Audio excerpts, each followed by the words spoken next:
Whoa, buddy. Put that thing back in its holster. We haven't gone anywhere. I don't understand. Check out the MichaelDukesShow.com for information on how to get access to the podcast. Welcome to the party, pal.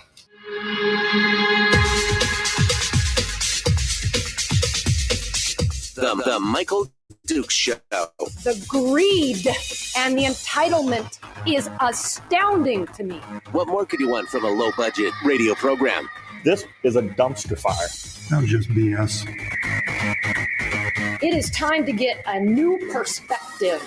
We know just what you need, and we've got just the cure. Open wide and prepare for a steaming hot cup of freedom. I just don't fathom it. The Michael Dukes Show, streaming live across the world. Live around the world on the interwebs at michaeldukeshow.com and across the state of Alaska on this, your favorite radio station and or FM translator. Good morning, my friends, and welcome to the program. It is the Wednesday edition of the Michael Dukes Show, broadcasting here on right here, wherever here is. It's a secret location. Don't tell anybody. Anyway, we're ready to go here for this Wednesday edition. We've got a full show today, full boat. And in fact, we're pretty much loaded right up until the primary on Tuesday. Today, we will be joined in just a hot second by Cole Snodgress, who is running for State House in District 36. And then in hour two, we'll be talking with State Senator Mike Shower for our weekly Hour of Power. Then tomorrow, also from District 36, and this should be interesting, I hope you're paying attention, Savannah Fletcher is going to be joining us as a candidate in hour one.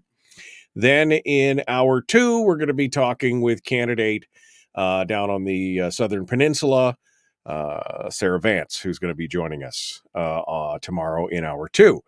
On Friday, as I've mentioned and been mentioning all week, I will be off on Friday because it's my birthday, and I'm going to be traveling. I'm going to be down in the Homer area doing some stuff down there. I got some work and some other things going on, so I'm going to be doing down there in Homer. And then I am going to be on the air on Monday. Now, I may be doing it from Homer, but I don't know where I'm going to be. Anyway, Monday, Nancy Dahlstrom in hour one, Nick Begich in hour two. Oh, baby, that'll be fun. Trust me.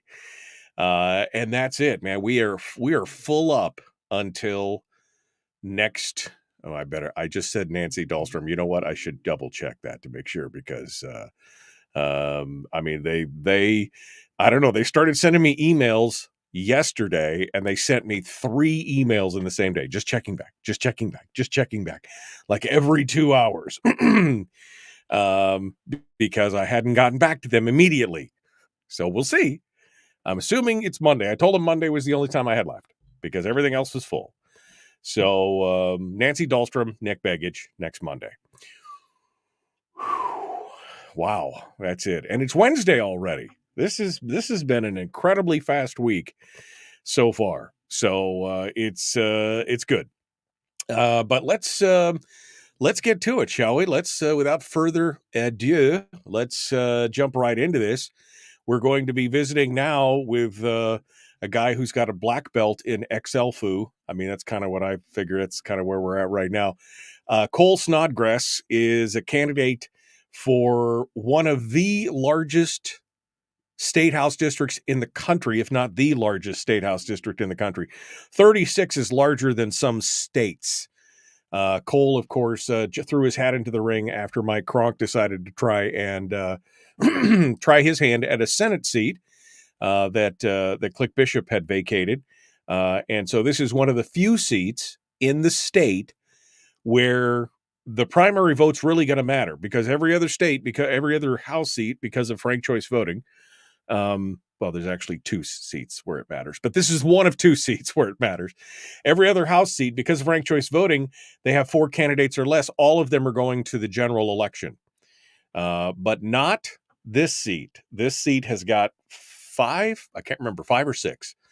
Anyway, so it's going to matter, and it's a pick one primary. And so you get to pick one in the primary, and then the remaining 4 go on. So this is a race where it does matter. I'm hoping those of you who are who are across the state, because obviously the congressional race is important, but who are especially in District 36, I'm hoping you're getting out there to vote for your one candidate, whoever it is, and that way we can have a good solid pick when it comes to the general election in November. All right, well, let's get over to it. We'll jump in right now. Cole Snodgress is our guest, and he joins us right now. Good morning, Cole. How are you, my friend? Good morning, Michael. I'm doing well. Thanks for having me back on. Well, I appreciate you coming on. This is, I think this is an important. I think this is an important race. Like I said, it's one of the few where the primary matters. That my fear here is that because we have so few entries into so many different district races across the state, that I think people are probably pretty confused anyway. So I don't know how big of a problem would it be, but I think that if this went on over the course of several years, people would just kind of the primary, most of them are going to get through anyway. So why should I bother, kind of thing.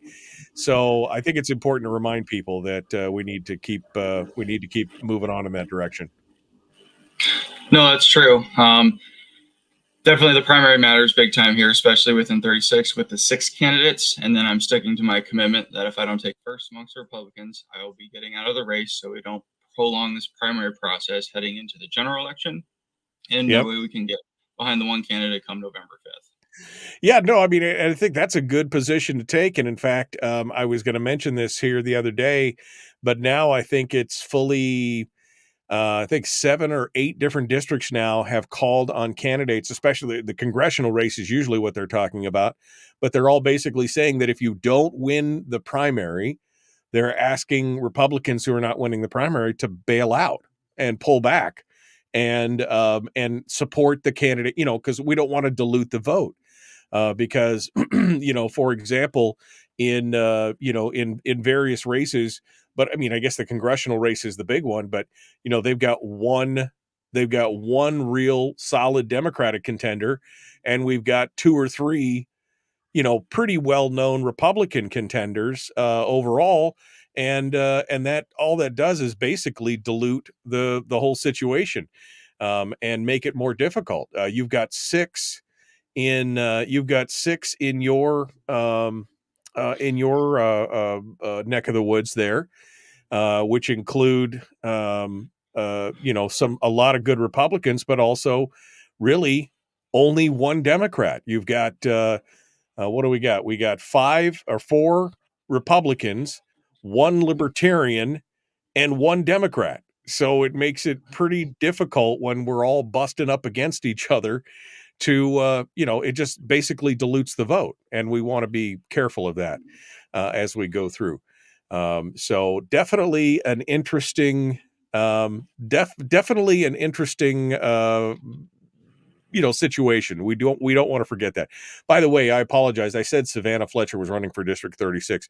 I made a mistake. She's running against Mike Cronk in the Senate seat, District R. So that's also 4, that's 3 Republicans versus 1 Democrat. So this is the same kind of situation. So it's the Democrats have gotten very good about only putting a single candidate in it. In fact, they've been good about this for years, quite honestly. Even before ranked choice voting and everything else, it was very rare that you would see 2 Democrats duking it out in some kind of major primary. They usually had chosen their candidate before the primary. There was like 1 candidate, and Republicans, I mean, they'll throw 35 candidates into a primary and beat the hell out of each other for weeks.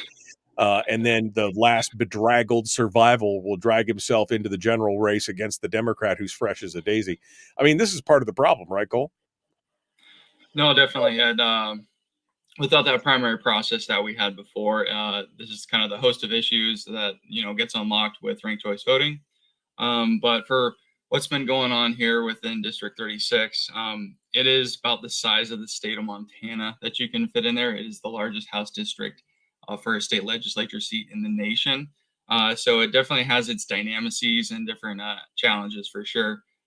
Since we've thrown our hat in, my family and I, we've traveled over 2,700 miles on the road just getting out in about 250 miles by air and just under 400 houses, just door knocking. We've been to Nenana twice, Delta 3 times for a total of 4 days, Toke twice, Glen Allen twice, Central, and out to Fort Yukon, and a lot in the Goldstream, north of Fairbanks area, just a couple meet and greets, and then just a lot of door knocking. So putting the best foot forward that I have with the season of life that I'm in to just give the people of District 36 a choice. And every time I engage and interact with people on the campaign trail, it's August 20th is the big day. The primary does matter. Most everybody knows about November 5th. And August 20th does kind of get that glance over of like, oh yeah, that's right, there is a primary, and yes, it does matter for District 36. Yeah, it does. It matters for every district, but District 36 for sure. Again, Cole Snodgress is our guest here on the program, and we're talking about state issues in the state business. You decided to run. Just again, remind us. Cole's been on the program before, but I did invite him back on because he impressed me as a candidate. Well, first of all, he's the first freshman candidate. I mean, because you'd never run for any other office before, right, Cole? Right. So he's a freshman candidate. No, this would be a first. Yeah. So who actually the first time I had him on the air, it's the first time a freshman candidate has ever presented me when he came on the air, not just with his like short bio and where he came from and everything else, but also with a handful of slides on, I've analyzed the state budget and here's where things are going and here's what we need to do. I mean, he had a plan, and that just impressed the heck out of me. So remind people again, Cole, you come from a background of mining, obviously family and everything else. I mean, you're generational, which again, you and I, my whole family came from mining originally as well. So it feels good. But what made you decide to jump into this madness? Yeah, so pretty much we had that time compression piece when Mike Wonk withdrew. There was 48 hours, and after I got the blessing and the thumbs up from my wife to go forward, that's what pushed me to go down to the division of elections and file to run. Just looking at that long-term perspective of what are we connecting the continuance and the growth of our state government to? Is it going to be the private sector? Is it going to be investment revenues? Is it going to be federal receipts?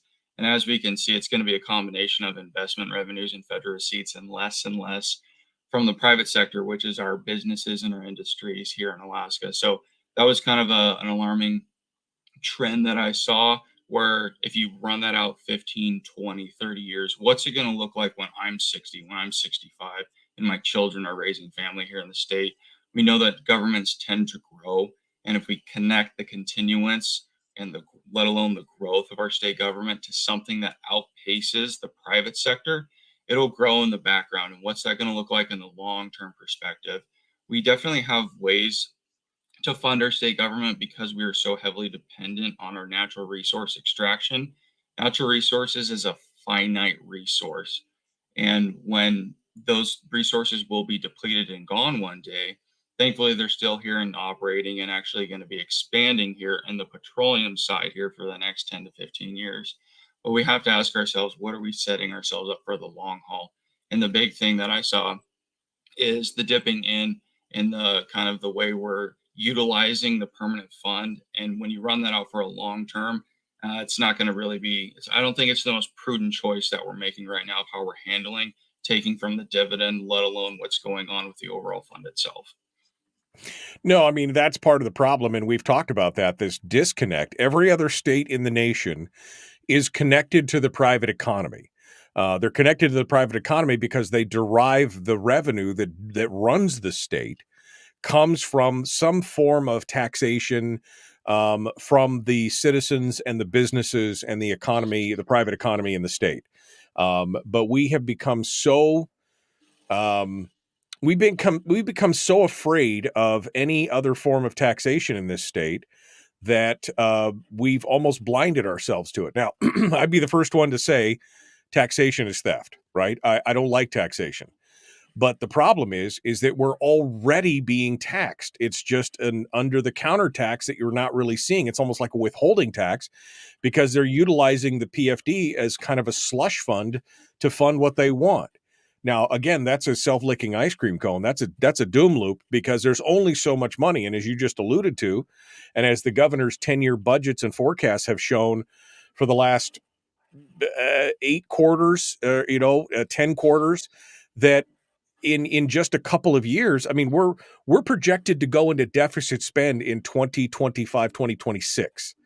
And it's not a small deficit, and it gets larger as you go out. And unfortunately, we did get a dividend. Fortunately, we got a dividend this year, but I mean, it's only about $1 billion in dividend payments. And so if you have $1 billion deficit and $1 billion dividend, leftover dividend, tell me how that math works out. Yeah, so the overspending that we see in our government right now is about 17%. And so when you look at the statutory formula, the government gets its cut, the people get its cut, and that's from the 5 years of net income added up, multiplied by 21%, divide by 2. And then when you divide by 2, that's when the government gets its cut, the people get its cut. So right now for this year's dividend, is about $1,300, $1,360 right in there, and then an energy rebate slapped on top of that. But how that people's portion was divided up was there was about $1.3 billion that was taken out of the people's portion and placed into the government spend to make the fiscal year take place. And then on top of that, the entire 1.3 wasn't even spent. There's a little left over, in the tune of about $100+ million. And then that's how this budget surplus is being declared, of saying, well, we have extra money left over. That's because you took from the people's portion to the tune of 1.3 and you only spent about 1.1, 1.2 of it.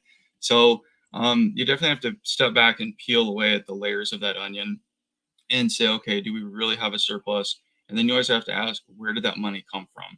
And we can definitely see that the way we're generating revenue for this certain state spend amount is being subsidized off of the people's portion of the permanent fund. One thing that I saw really eye-opening when I was in Fort Yukon just a little bit ago, door knocked on pretty much every inhabitable building I could find out there.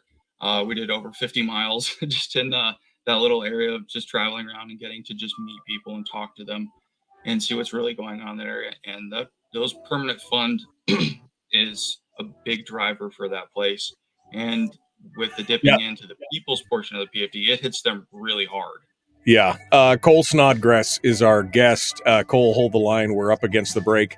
We're going to continue. He's got some plans and ideas. We'll get into that next. The Michael Duke Show, Common Sense Radio.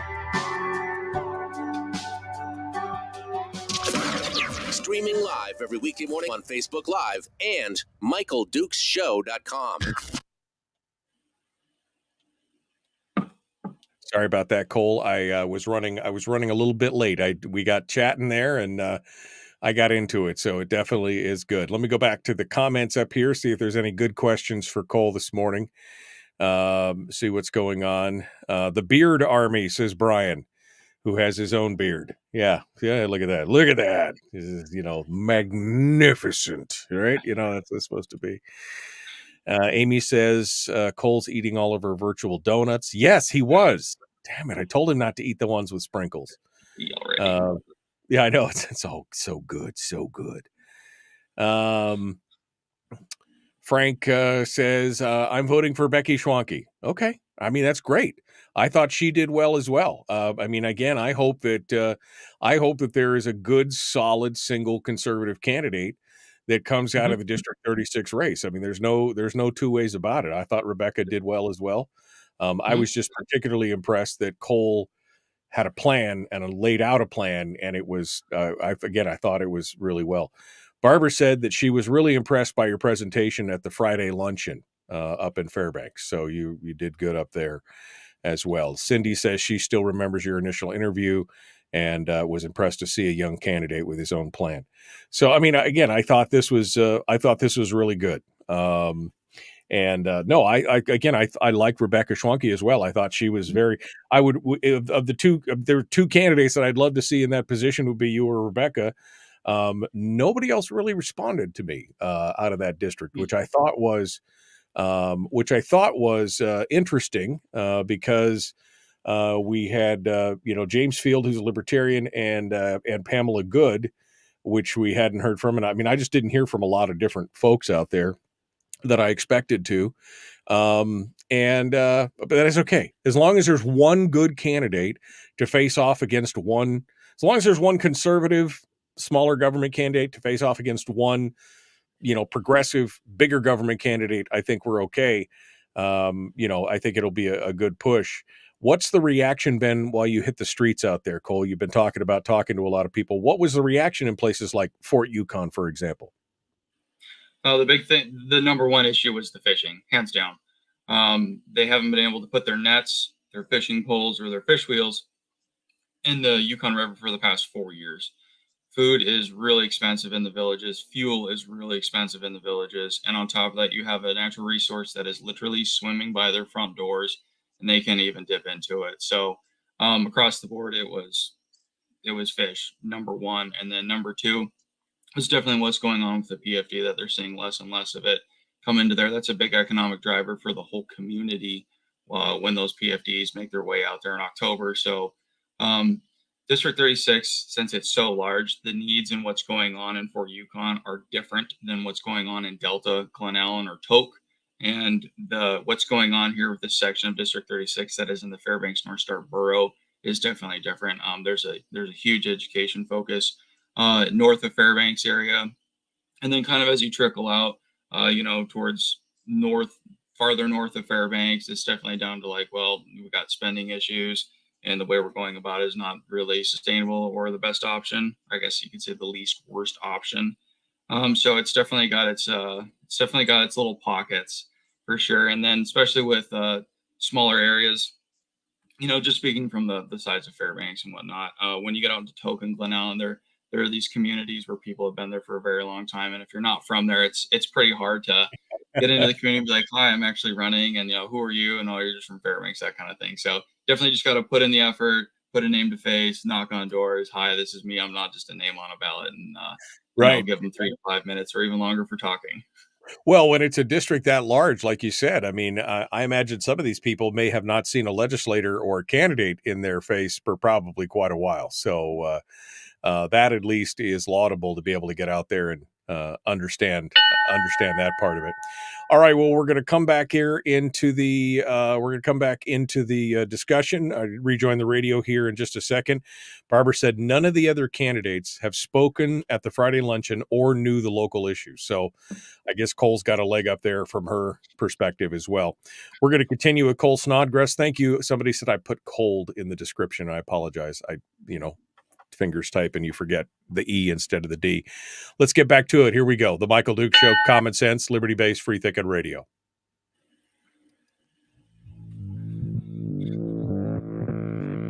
Public enema number one. Oh, wait, sorry. Public enemy number one, which makes more sense. On the other hand, he's a little bit of a pain in the Michael Duke Show. Yep. I'm a pain in the something or other. I'm a pain in the politician. That's what I am. All right, let's get back to it. Cole Snodgress is our guest. He's a candidate on the Republican ticket for District 36.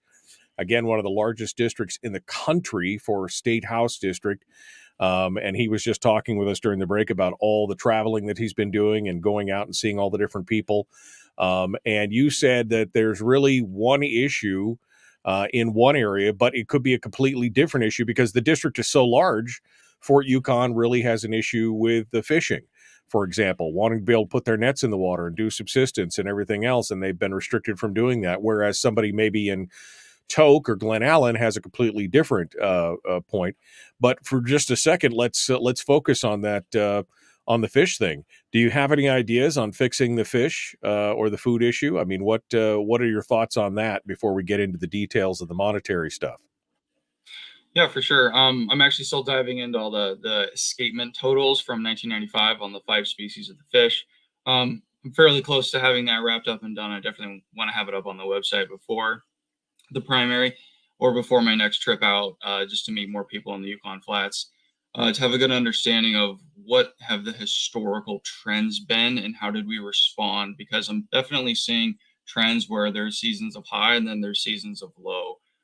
But to a measure this drastic is pretty new, and that's just for the past 4 years. So it's definitely hitting them really hard with the choices that we're making of saying no fishing across the board. When the fish go out into the waters and international waters, that's going to be a pretty complicated issue with needing assistance from the federal government of how do we manage it.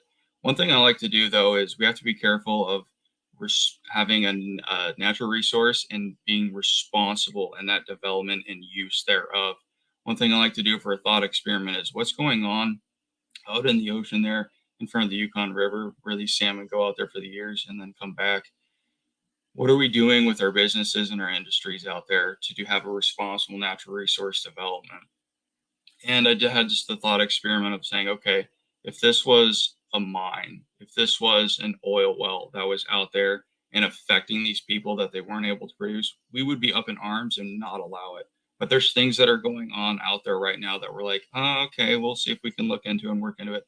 I'd say a much more aggressive approach and attention being drawn to this issue is going to be important to come up with a solution, whether it's microfisheries or investing in some other way, or just saying we're going to let them have 15 to 20 fish per family, something like that, and just start dipping into it. I know that opens up a whole host of issues as well, but the path we're doing right now is having a very large adverse impact on these people in the Yukon. And I don't see that as the path going forward to just say no fish. Yeah, no, absolutely. I think it is problematic.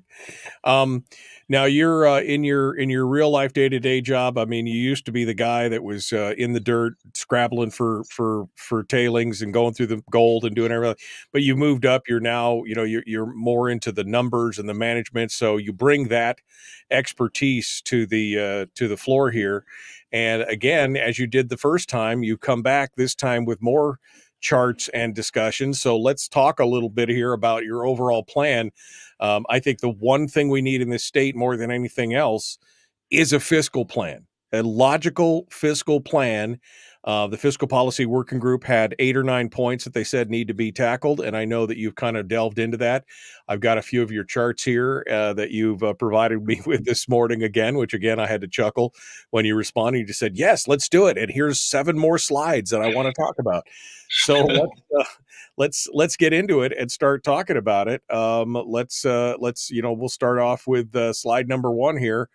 For those of you on the radio, you can come out to facebook.com/Michael Duke Show later on, and you can look at these slides, but we'll describe them as best we can here. So get us started here, Cole. What are we talking about here? You've taken a look and you've looked at PFD cuts and everything else. Walk us through what your idea is for us for a fiscal plan for the state of Alaska. Yeah. So this graph here, I like to call it back in black. This is what a balanced budget looks like across all 19 departments. One thing that I've just had with just good interactions, door knocking and whatnot is, okay, they say, well, what else besides the budget? Well, the budget affects all 19 departments, every aspect of our state government. And right now I looked across it and I said, okay, when the people's portion of the PFD is dipped into, it goes into unrestricted general funds. And then so you can only kind of control that UGF portion of the budget where the reductions could take place. And I just wanted this to be a starting point for the conversation. This is what living within our means of the revenue sources that we have looks like. If it is through the consent of the governed that the state spend must be more, then a replacement revenue is going to be much more equitable and a level playing field of how that revenue is to be generated. But then you start engaging people saying, okay, if the state spend needs to be more, what's the least worst option to generate that revenue? As we know, by taking into the permanent fund dividend, it hits middle and lower income class families the hardest. It's a regressive tax, and it's a good economic boost here for the state. And when you take from the permanent fund, you only hit not all Alaskans, you only hit eligible Alaskans that apply and that are eligible to receive the permanent fund. So there's definitely lots of other aspects that are going on around the state that are left off of this revenue generation that we're currently doing. So as I just went across all 19 departments, looked at the percentage of what the UGF contribution is to that department and made that adjustment there so that we can just say, hey, this is the amount of money that we have. This is what our overspend looks like. This is what we can, as a legislator, allocate to each department. And what do you think? And then I don't want things to just be a heated argument when we're door knocking or when we're having luncheons and talks and whatnot.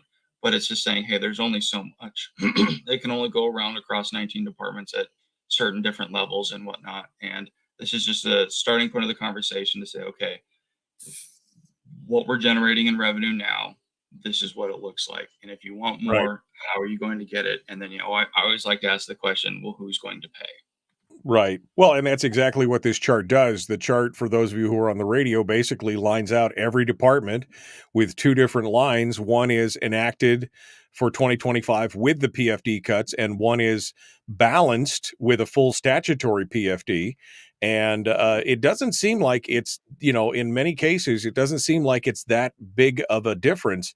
200 million out of a $3.4 billion health budget, a cut of 200 million, that doesn't seem like it's overly large. The administration losing six or $5 or $6 million out of their budget. As you go through here, you could see that it's not that much of a stretch to get to that full statutory PFD. But again, there's the perfect world that you've laid out here on this sheet of paper, and there's getting 59 other people plus the governor to agree to it. You don't need that much to get passage, but to try and convince all the other legislators that this is the plan to get back in black, essentially, is one way to do it, through cuts.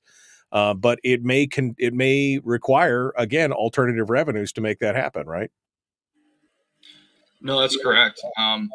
If we just keep taking this 1 to 2 year approach of, well, we'll solve it when we're back down there in January, that's not setting yourself up for a good fiscal plan or a sustainable future, and what that outlook is going to look like of how you can plan your government revenue sources and your spend therefrom.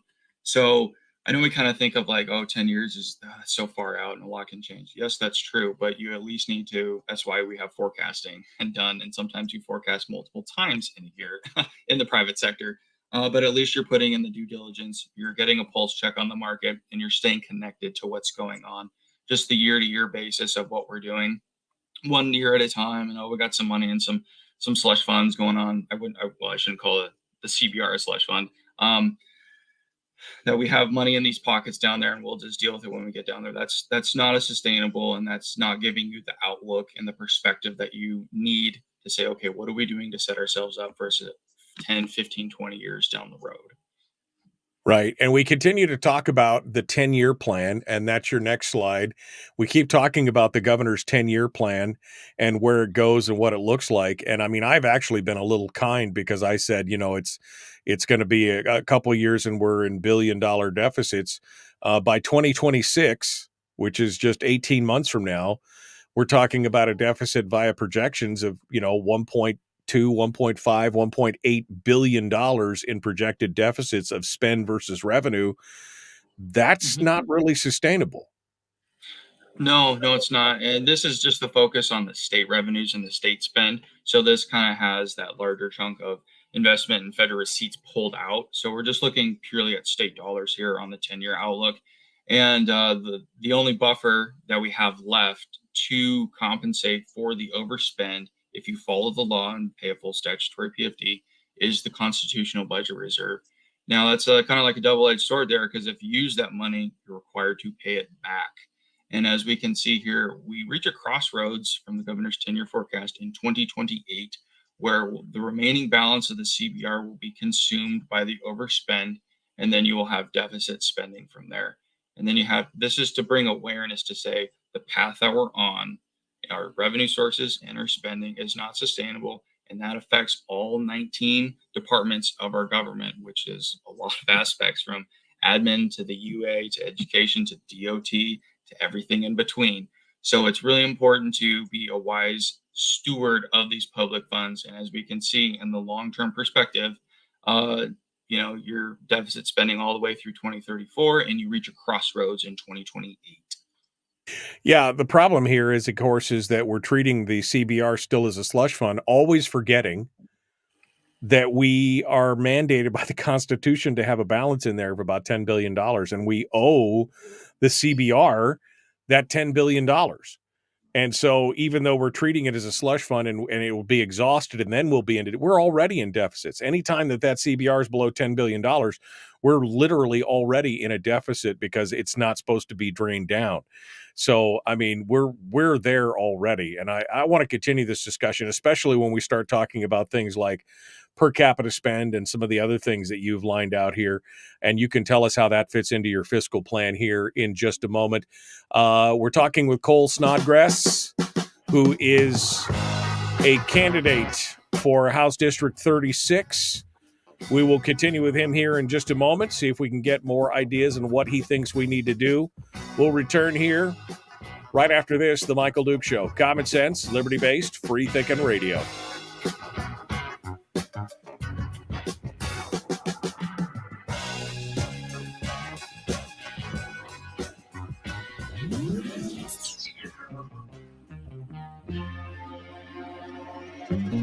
Listened to by more staffers in Juneau than any other show because their bosses told them to. And after what they just heard, oh man, they're going to be pissed. You're a bad, bad man. The Michael Duke Show. Okay, we're back here in the break with Cole Snodgress. Cole, again, I'm not trying to poke at you at this, but I mean, you're right. They're including the constitutional budget reserve in the 10-year plan, but they shouldn't be, right? Because, again, we're supposed to be paying that back. We drained out $14 billion out of the CBR over the course of a handful of years in the early teens.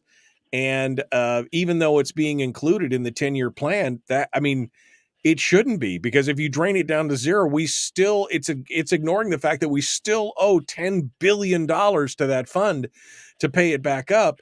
And so technically we're in deficit right now. No, you're not wrong on that part. One good indicator is we incrementally got into this problem, and we have to step back and really look a lot farther than I would say Governor Bill Walker. We'd need to look back kind of towards Parnell, kind of at the end of the Palin administration, and say, okay, we started having larger budgets back then, and then we started dipping into the statutory budget reserve, and that was getting depleted and drained down. Then we started dipping into the CBR, and then all of a sudden in 2016, we had to crack into the people's portion of the permanent fund. And then if you kind of add up all the amount of dollars that have been spent from those three sources, probably since about 2012, 2010 to now, that's all money outside of traditional revenues that we've subsidized the state spend off of. And the free ride, the party train, it's about over in 2028. So, this is the situation we find ourselves in, and a path forward is going to be either living within our means, a replacement revenue, or a balance of two.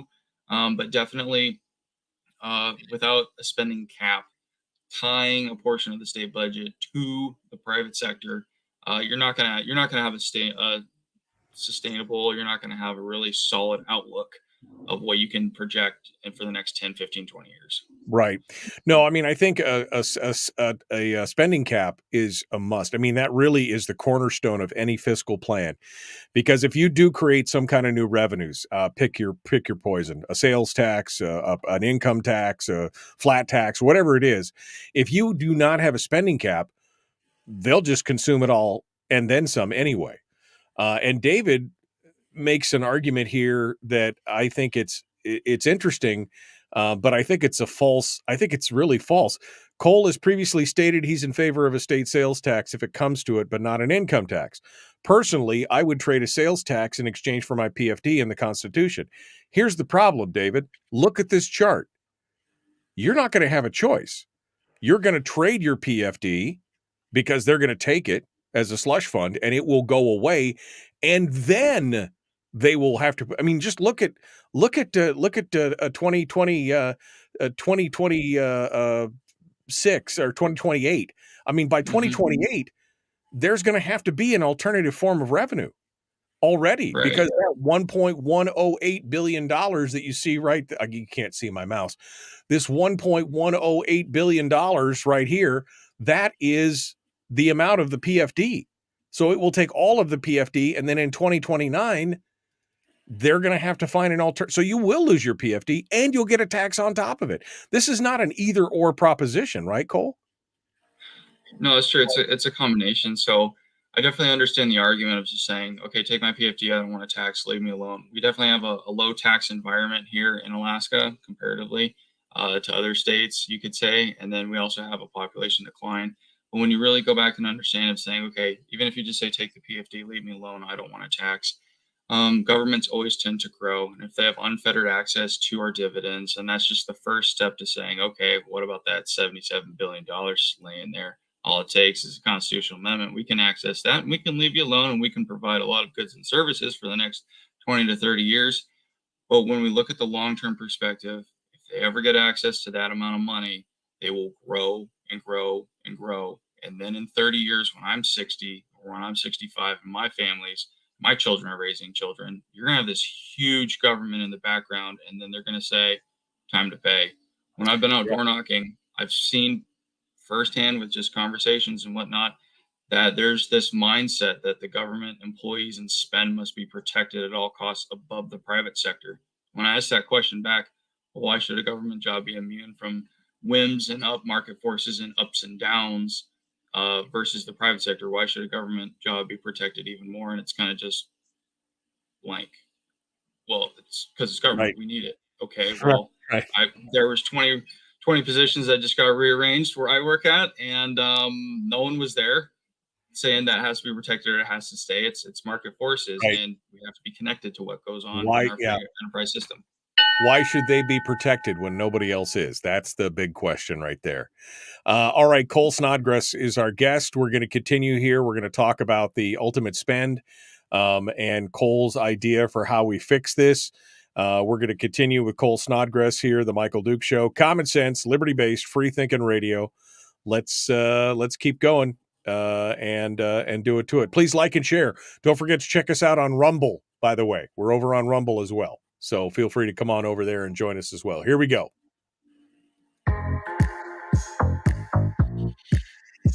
The Michael Duke Show. Not your daddy. Wait, sorry. Not your daddy? Ooh, not your daddy's talk radio. Whew. I was scared for a second. Thought we were going down. Here's Michael Dukes and the show. Okay, we're continuing. I can't believe we're in the final segment already for this hour. Cole Snodgress is our guest.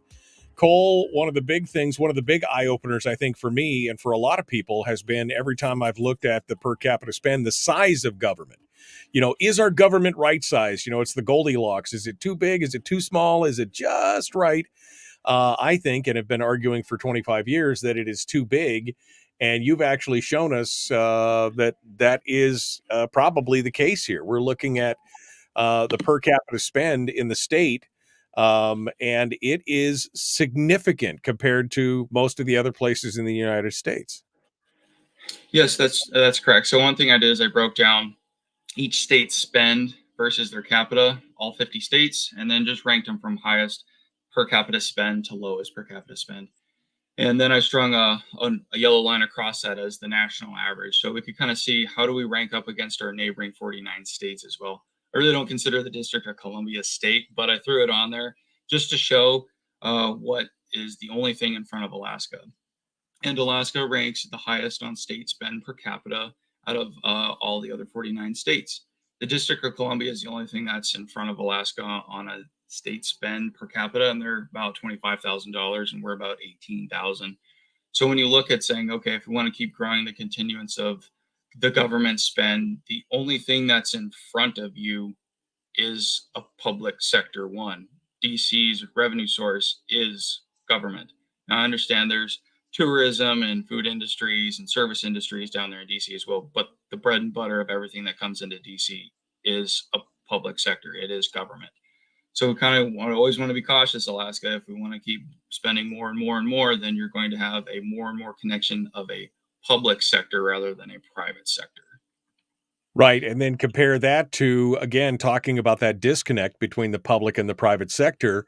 Your next slide talks about the state spend per capita versus the state's actual GDP. And this one the pucker factor is high on this chart because Alaska was number one in the per capita spend. Yet when it comes to state GDP versus the spend, Alaska's in the back of the pack, man. That's correct. So on this chart, I definitely just broke it down and I ranked it instead by state spend per capita. I ranked it by the strength or the size of that state's economy. So, like in front, you got the heavy hitters of the nation. You got California, Texas, New York, Florida, Illinois. And you can definitely see that California and Texas, they got some pretty healthy GDPs there. And then I strung the state spend per capita across there.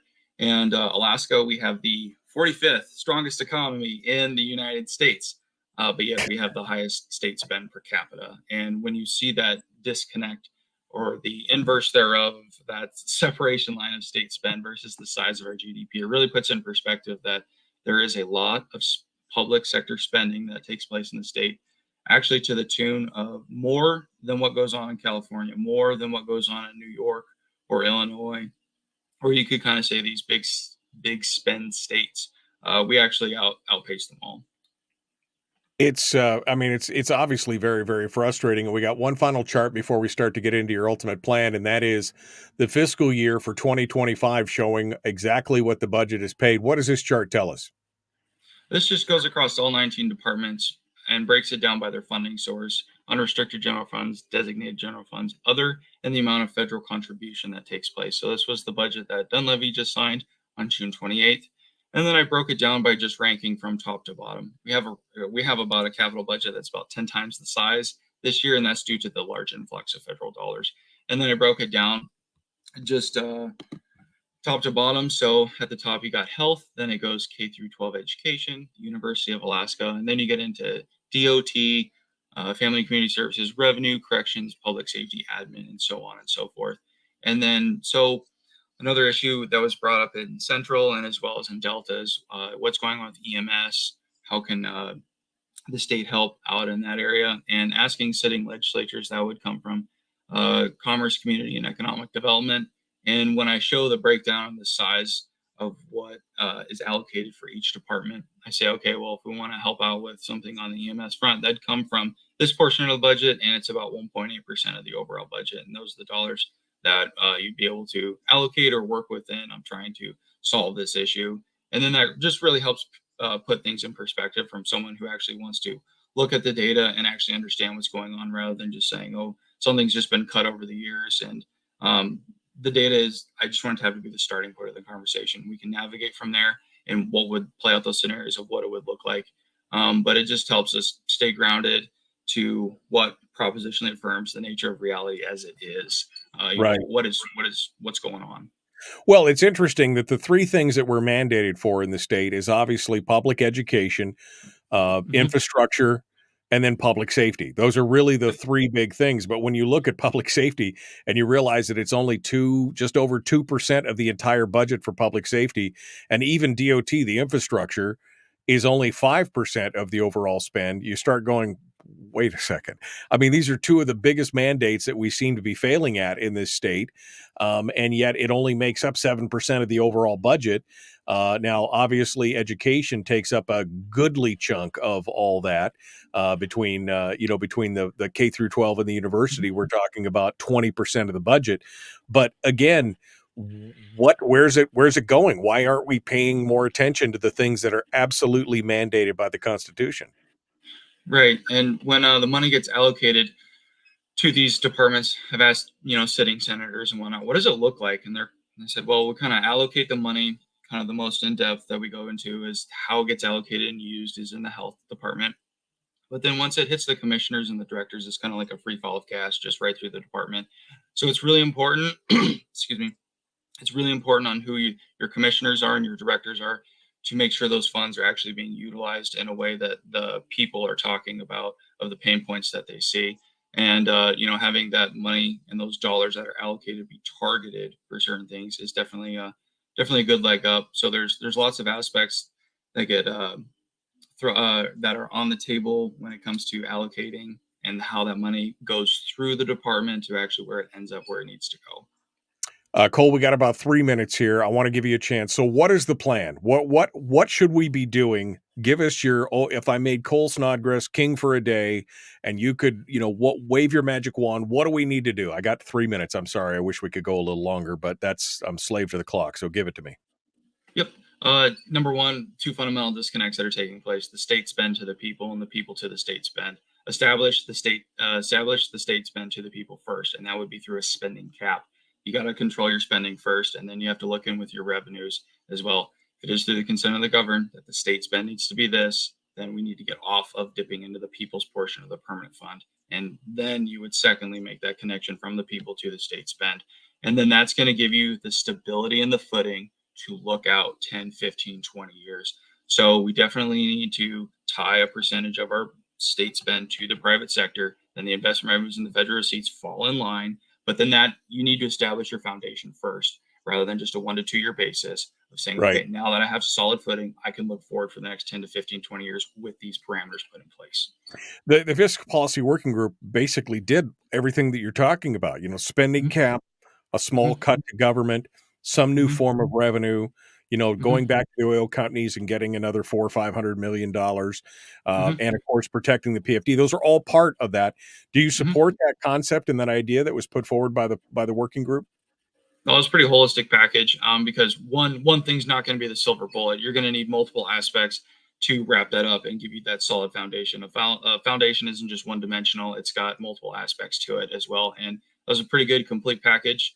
There is money that's definitely being left on the table between, S corps and C corps and all that other stuff going on, and the way oil revenue is being generated and other revenues around the state. So there's definitely lots of reform to change our current practices of how we can operate our state revenues and our budgets operating into the future.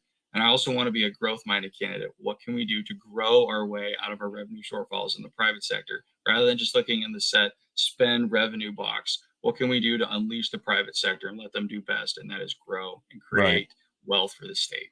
Well, when the private sector is a second thought, is an add-on, is an afterthought to what's going on, that's how we've gotten to where we're at, right? I mean, when the private sector is kind of an afterthought to everything else, I guess we could do so, then it doesn't really matter.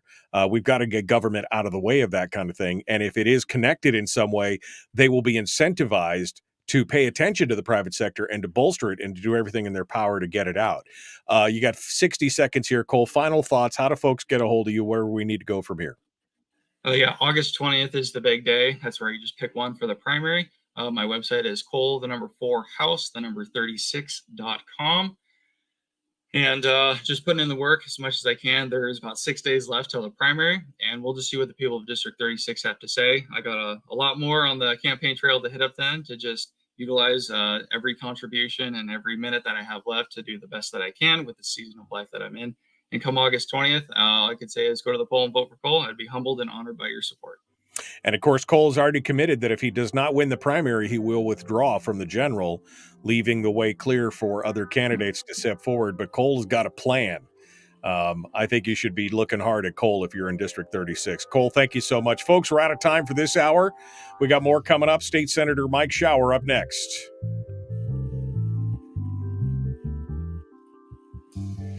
I mean, Cole, I've interviewed a lot of candidates over the years, and even over the last few weeks, I've interviewed a lot of candidates, and I don't know of anybody who's broken it down quite like you just broke it down for folks to actually take a look at. And that's it's encouraging and it's surprising. I mean, I hope that more people are paying attention to what you're doing and taking a look at this, because it is impressive to see this kind of breakdown, and it's eye-opening. It's sobering. I mean, I'm familiar with all the stats that you just laid out. I talk about them quite frequently on the program, but when you look at them in graphical form and you go, oh, you just look and go, ow, number one in state spending, 45th in GDP, and everything else. When you start looking at that and you realize, and again, the breakdown, that final breakdown of what is a percentage, we're spending 2%, on infrastructure, 2% on public safety. And you're like, I mean, those are mandated things that we need to be doing. What is going on? It's pretty frustrating. I want to give you the last couple minutes here to sound anything we didn't hit on today. And I know we were kind of scattershot. I was trying to fix it to your slides or whatever, but give me your thoughts here. Final thoughts for today. Yeah, definitely. No, it's good to have the fundamental breakdown. I want to make myself the sharpest candidate I can be for the people of 36 to choose from on August 20th. Just want to have a fundamental understanding of where the money comes from, how it's being allocated and used, because I'm convinced that if the people say we want to send you, Cole, down to the state capitol, there's a Juno agenda waiting for you saying, no, buddy, this is how it really works down here. And I go, that's not why I was sent down here. So I just want to have the most fundamental understanding I can have as a freshman going down there, because there's no incumbent in this race. It's a freshman seat. One other thing that I'm big on is agricultural use and the food insecurity or the inverse that we have here in the state. I thought it was about 90 to 10 of importation versus grown here. The director of agriculture kind of corrected me on that. It's 98 to 2. So there's definitely a lot of state land sitting fallow. I definitely want to look at Title 38, Chapter 5 reform of how can we have a process for an agriculture industry of people who want to pursue growing food here in the state, that we could have a streamlined process of saying, the state doesn't need this land, it lays fallow here. We can streamline a process for the agricultural industries and community and start attracting. Another good thing that I heard on the campaign trail was, what's the state doing going down to farming countries at their state fairs, like in Iowa, Nebraska, Kansas, Minnesota, those types of things, to attract people to come up here to the state saying, hey, we got new farmland coming up. We have a new opportunity. It is the last frontier. What do you think about coming to Alaska? Start getting that word out there so we can start turning the private sector loose by turning over state land into the private sector for agricultural purposes to say, hey, we got a big food insecurity problem. And I definitely want to see that start changing towards more being grown here versus what we have to ship or truck or barge in. So, I saw a lot of complaints about, we started talking about importing LNG and everybody's like, oh, they could cut us off at any time. And I'm thinking, have you seen our food situation? You want to talk about being cut off? I mean, they wouldn't freeze us out. We'd starve to death before we froze out if they decided to shut something down. I mean, the supply chain to Alaska, being at the very end of the chain means that we're at the mercy of everybody.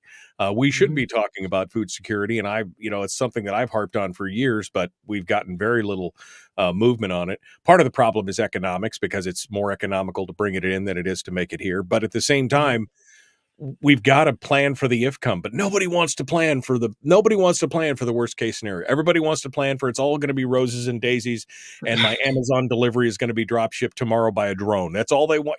They don't think about the worst case. So it's good to see these kind of discussions go on. I truly hope, Cole, that you get through the primary here and you get a chance to have your voice heard in the general on this, because this is important stuff. This is supremely important stuff, and it's good to see somebody who has a handle on it. Well, thank you, Michael, for this opportunity. I appreciate that. And I'm just going to be utilizing whatever 2 to 3 hours I have after work. I just spend door knocking before it gets too late. And then I'll be able to try and get out to another place this weekend.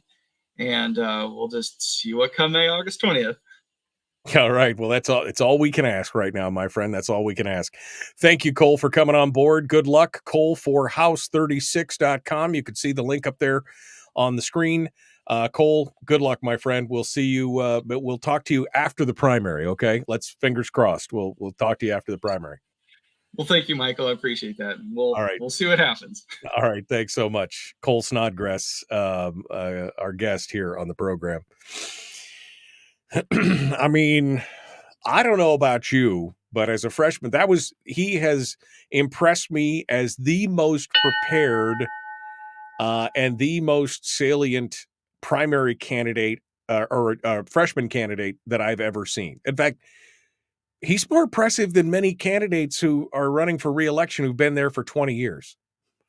I mean, he's got a handle on things that is just impressive. As a guy who talks about this stuff all the time, again, to look at those charts and to see it, especially the spend versus GDP. When you start looking at that number and you realize as a percentage what we're talking about, that is, that's eye-opening. Is it not? It's eye-opening. I mean, it makes me shake my head, good stuff. So it's one of the reasons why I invited him back on the program to talk about it, because he obviously knows what's going on and he's got it on lock as far as that goes. All right, we're a minute from restarting the show here and rejoining the radio right now. State Senator Mike Shower joins us via the blower. Good morning, my friend. How are you? I'm not as awake as you are, apparently. Good God, son. You're supposed to wake up and have a cup of coffee before you jump on. That's what's supposed to happen. No, adrenaline works even better. You're just getting ready. All right. Well, we got you here. I'll put you on hold. Don't eat all the donuts, buddy. Don't eat all those donuts. They're delicious, though, aren't they? We're going to continue, my friends. Please like and share, like and follow. Again, don't forget, you can join us over on Rumble, as well as Facebook and YouTube now. So that's another thing. Let's get to it. Here we go. Hour 2, the Michael Duke Show.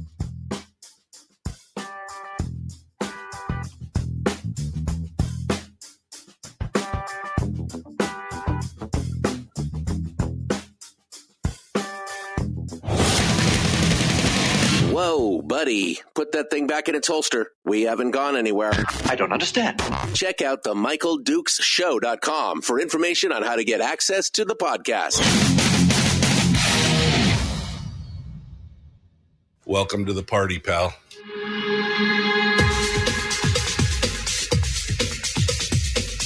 The Michael Dukes Show. The greed and the entitlement is astounding to me. What more could you want from a low-budget radio program? This is a dumpster fire. That was just BS. It is time to get a new perspective.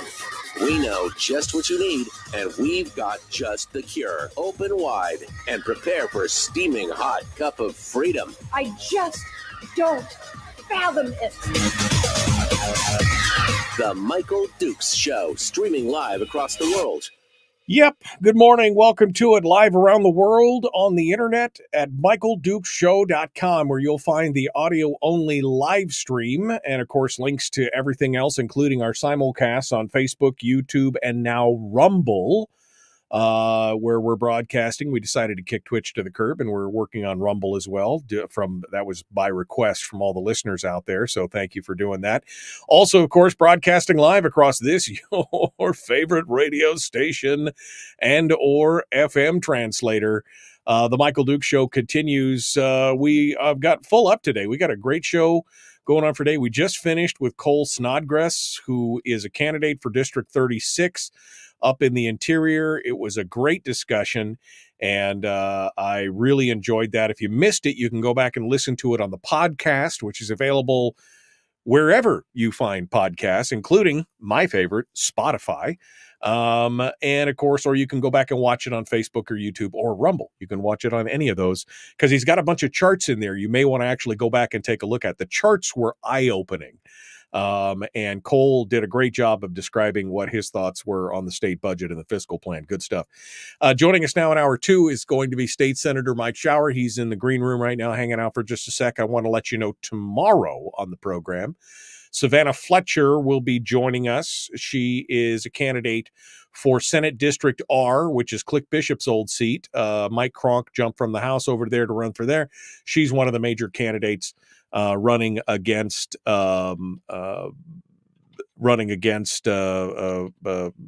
Cronk in there. In fact, there's 4 other candidates, 2 Republicans, an independent, and Savannah Fletcher, who is undeclared, but she's a Democrat. So, I mean, she's running as a Democrat. She's a Democrat. It's another one of those, I'm an independent, undeclared, but supported by all the Democratic causes and does everything else. So it should be an interesting conversation tomorrow with her. As we do with everybody, we're going to treat everybody fairly. We're not going to be mean, but we're going to ask some questions. We're going to ask some hard questions. So that's coming up tomorrow in hour 1 and hour 2. Sarah Vance will be joining us on Friday. The show will be off on Friday because reasons. I'm going to be traveling. And so we're going to be doing that, but we will be back on Monday.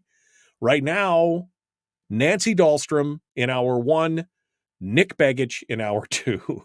That should be another whiz-bang show right before the primary. So again, off on Friday, alternate programming wherever you're listening to the show. So it should be a good conversation. All right, well let's get to it, shall we? Let's jump into this and talk about all the good stuff we've got going on. One of our weekly or semi-weekly visits with State Senator Mike Shower, who comes on board this morning to talk about whatever we feel like talking about. That's what it's all about. So Mike Shower joins us right now, and we welcome him to the program. Hello, my friend. How are you this morning? I am fascinated to hear what Mrs. Fletcher will have to say tomorrow, because I am always amazed, Mike, that people declare themselves undeclared or independent, as if it means something. When you look at what they actually stand for, what they say, but more importantly, what they do, what their policy positions are. She's got a record, which you can look up in Fairbanks, who supports them.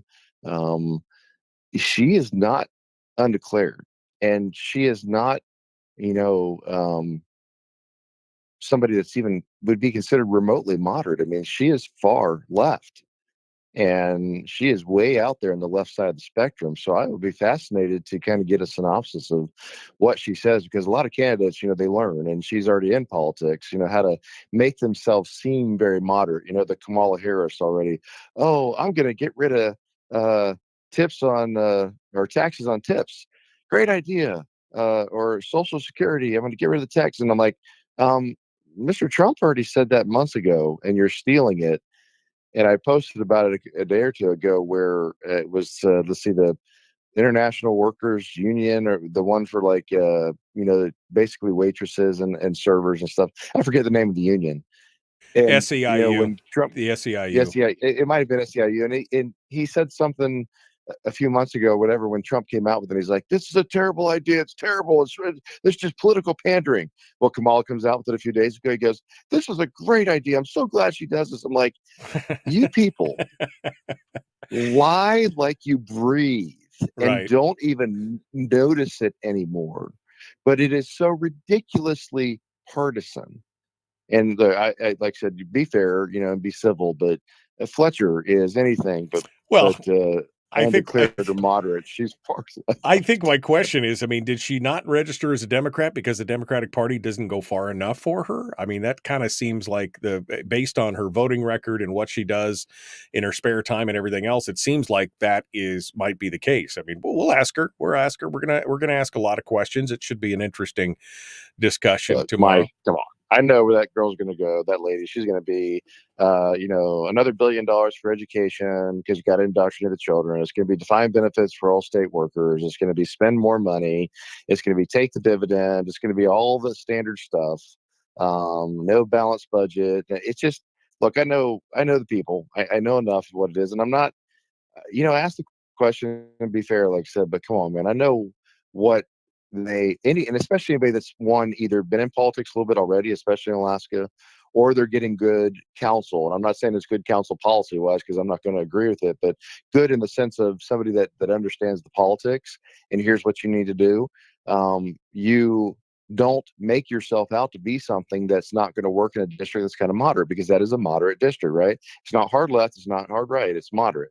And Bishop was moderate, and so he fit. And Kronk is a very reasonable guy, and Mike would be a really good fit to replace, that for that district, because he knows it well and he cares about it. But here's my point: is that anybody that understands the politics in Alaska goes, "Ooh, you got a district that if you're more of a if you're more aligned with Republican values, you're not going to get elected in that one unless you're an I or a U. And if you're a Democrat and you're far left, yeah, that's going to be a little extreme. You're probably not going to get elected unless you make yourself an I or U. They're not. They're smart enough to understand that. And we have down there, like you said, other than it was Pekatuk, which was truly independent guy. I's and U's, Mike, they're Democrats. They're Democrats because they're not going to get elected. If they show that. And the Democrat Party has gone so far left that even people that are moderates, are kind of going, Democrat, you guys are kind of, you're out there ways. I just, that's what it is. So, hey, like I said, be civil, be respectful. That's fine. But, I saw something for Dr. Peterson, Jordan Peterson. I don't know if you listen to his stuff. That guy is amazing. Yeah. I do, from on time how to time. fast he, yeah. Oh, that guy, how he can boil things down, complex issues, in about a 2 minute, 2 to 3 minute soundbite, basically. It's pretty impressive. He was talking about when I just saw it a couple of days ago, and, I kind of follow him. So a lot of stuff pops up, and it was basically, he's talking about, well, here's how they do it. Here's how the left does this. Is they go two centimeters at a time, and they push and they push. And then we get angry about something and we fight back. And we finally have enough. And they go, no, that's all. We don't really want that. It's okay. It's basically like it was gay marriage, right? Lesbian gay marriage. They wanted civil unions. That's why we want civil unions. We get all fired up. No, we don't want marriage. Okay, fine. We'll leave it there. And then they let it die off for a little bit. They come back, a couple of years later, and it's a little bit more. Well, we got something to use. That's not enough. To be fair for human rights, we need. This is just one of many issues. But his point was, he's like, you look back years later, you go, how did we get a mile down the road? They're like, well, you got there two centimeters at a time, because that's what the left does. They keep pushing. They keep pushing. They shift the Overton window. They shift public perception. They basically rile you up and to a point to get something, they move the ball a little bit at a time. That's where we are right now in incrementalism, right? It's all these little things. And so if we don't have people like Kronk, get into office that are going to look at the bigger picture and realize there has to be some balance here. We've had a lot of community councils and stuff. I'm looking at them. Mike, you tell me. And, I looked at one last night. It was a Big Lake. And I look at people, about 40 people in the room or so, maybe 40 or 50. And I just looked at them and go, folks, you hear the mantra that we haven't increased spending, that state government spending has been flat, that, all these different groups are not getting pay raises. And yet I go, if that's the case, explain to me why, with revenue that has been increasing again from, the permanent fund earnings that we're taking a part of, and, oil has come back up and is staying where it's at. And it's increasing as far as, just like you said, based on the price of oil. So if that's the case, then explain to me why we are taking ever more of the dividend, and the dividend is getting smaller, and that money is going to government. The point is, we're by the Senate's own admission, their numbers, it's the 75% plan right now. We have passed it. Right. Their own numbers show that we have now taken 75% of the draw, the POMV draw, for government spending this year, and about 25% went to a dividend. And so if that's the case, when I got there 7 years ago, we were still basically had plenty of money to do a statutory dividend. 3 years ago, when oil was a little higher, I put in that amendment. It passed the statutory dividend. And we were able to pay it and add money in the capital budget without a deficit. And so my point is, Mike, when people try to say, well, I'm looking at the crowd and going, you've heard flat. And I saw a couple people shake their head. There's Democrats in the group, Democrats and Republicans. And I looked at them and go, but if that's the case, then explain to me why we're taking ever more of the dividend every year to pay for government. It's because we have increased spending. And if you get people like Fletcher and some of the others, Mike, that, basically say they're independent when they're not, they're going to join with Democrats. And what do Democrats love to do more than anything else? Take your money and spend it on all their pet projects and their ideological policies. And that's what's going to happen. So, people can say what they want, but the proof is in the pudding. Look at the numbers. The numbers don't lie. And the numbers show us that this government has been getting bigger. Mike, we're a tiny population. You and I have said this 100 times, but sometimes you got to just keep beating the dead horse, right? Try to get the message out to people to listen. Listen to what we're telling you. Government is increasing its spending in the state, and it's unsustainable because we're going to hit the wall here very soon. Yeah. People are now saying it, talking about it, go, oh, man, yeah, we're about to... We're about to run money. Welcome to the party, pal. I mean, I've been talking about this. Pal. I've been talking about this for 25 years. In this chart that Cole, I mean, you probably weren't watching the show, but Cole Snodgress, our last guest, I mean, he throws it out there. I mean, he shows us the 10-year plan. He shows us the spending on a per capita basis. He shows us the spending versus GDP, and it is unsustainable. I mean, by 2028, we're at a $1.1 billion deficit. Next year we have a $1.2 billion deficit in 2026.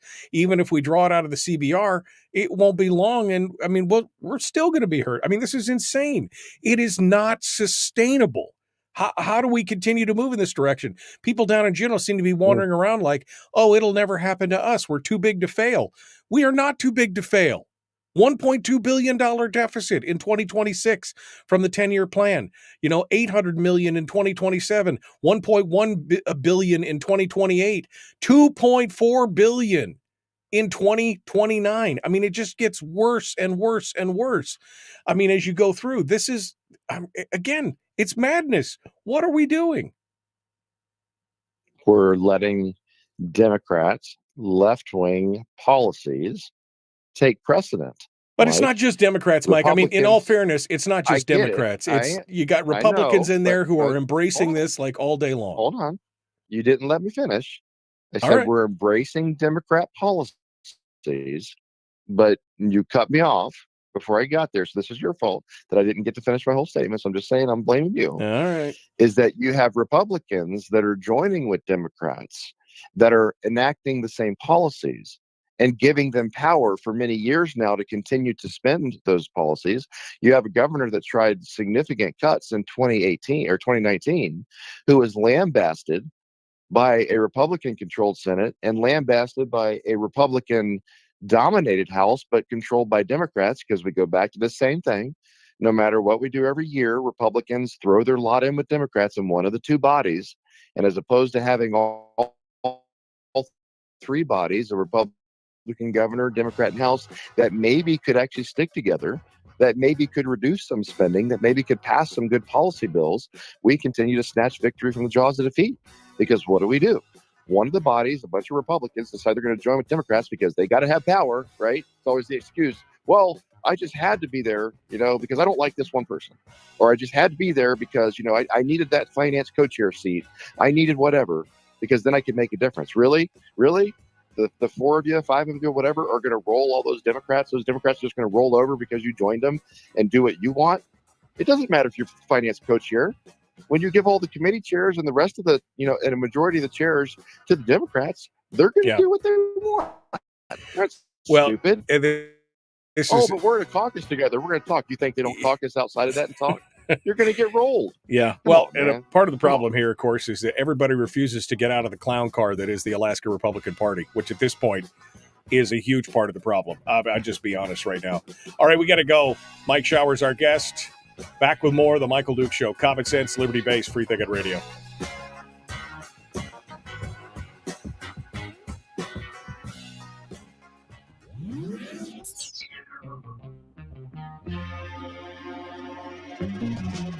Running on 100% pure beard power. Oh, also some coffee.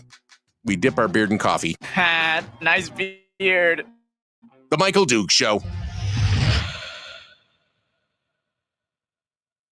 All right, Mike Shower is our guest as we continue here. Chris says in YouTube, he says, back when Mike Shower was a member of the Senate majority, that majority leadership failed to address the problem. And I think that even makes the point that Mike was trying to make and that I'm trying to make here, that, again, we've got a problem. Yes, there's a problem with kind of the progressive movements of the Democrats and everything else. I agree with that. But overall, this problem is a problem with the Republican Party refusing to police its own. I'll be honest with you. If they're not going to adhere to a smaller government platform, which is the core of what I have always believed that Republican, policies and philosophies have been, if they're not going to, then why are you even a part of it? It's definitely part of the problem. I mean, Mike, am I wrong here? If the Republican Party will not police its own, then, this is why we have part of this problem. Yes, you were part of the majority, but you had you had the Peter Machickis and the Bert Stedmans of the world running the whole show at that point. This is a bigger, deeper problem than R versus D. We've got big government versus small government, and unfortunately, we're labeling each other with this R and D, which doesn't matter anymore. It doesn't seem to really matter because the Republicans can refuse to clean up their own house at this point. Well, refuse to clean up their own house, Mike. But like you said, really, this comes down to policies, right? You can have moderate Republicans, right, that would be considered moderate, and that's okay. I don't mind that. I'm happy to work with moderate Republicans if we're kind of applying that generic, kind of 80-20 rule. As long as we're generally same way, same day, it's better than the alternative. What is the alternative? Handing the gavels to the Democrats, because then you're going to get the Tobins and Dunbars and others, that are going to be out there way out to the left on policies. And they're going to stop any good policies like they did with the election bill, having Kawasaki from Fairbanks, speaking of that, in charge of state affairs, and Matt Clayman, far left defense lawyer type, in charge of judiciary. And so the question becomes, there are always some compromises that you're looking at making. Mike, is it worth sticking together as Republicans when there's very conservative Republicans, but also very moderate ones that in some cases even a little bit left of center, as long as we keep most of the Democrats from getting power and doing what they're going to do? Then the answer is yes, right?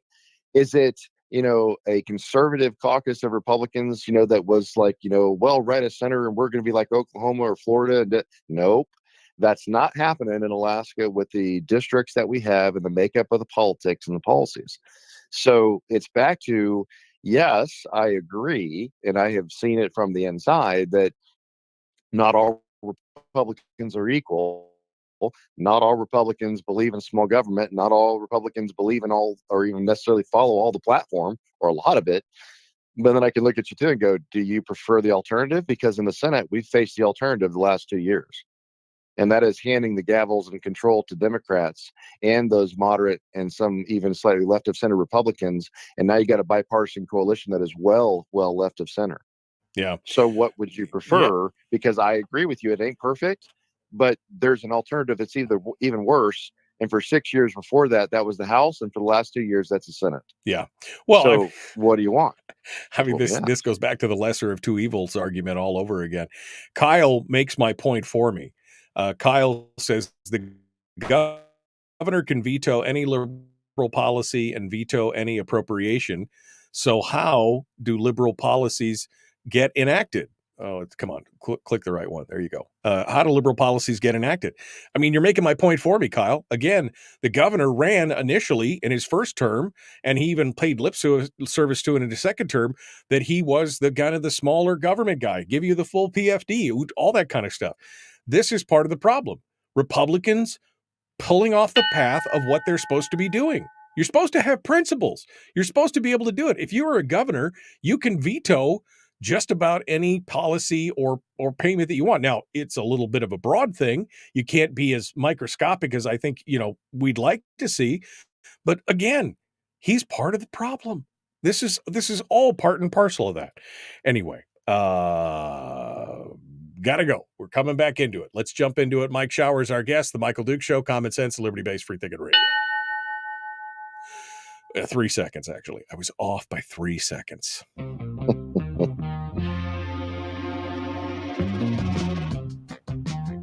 The Michael Duke Show. Seriously humorous with a pinch of intellect. Sorry. That is humorous. Here's Michael Dukes. Okay.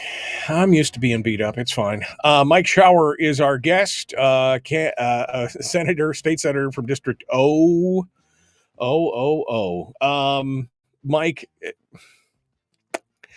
I mean, we didn't have a plan for what we were talking about today, but I don't want to beat a dead horse too bad. Well, who am I kidding? I do want to beat a dead horse. This whole thing comes back to people following the principles that they, when they join the club, they ascribe to a certain set of principles. And then instead they let personalities get in the way. They let hurt feelings get in the way. I mean, we're talking about things like now in the Senate, how instead of coming together with 3 conservative senators who apparently hurt their feelings last go around, they decided instead to chuck their principles to the curb and start to work with the Democrats in this regard, ceding them power.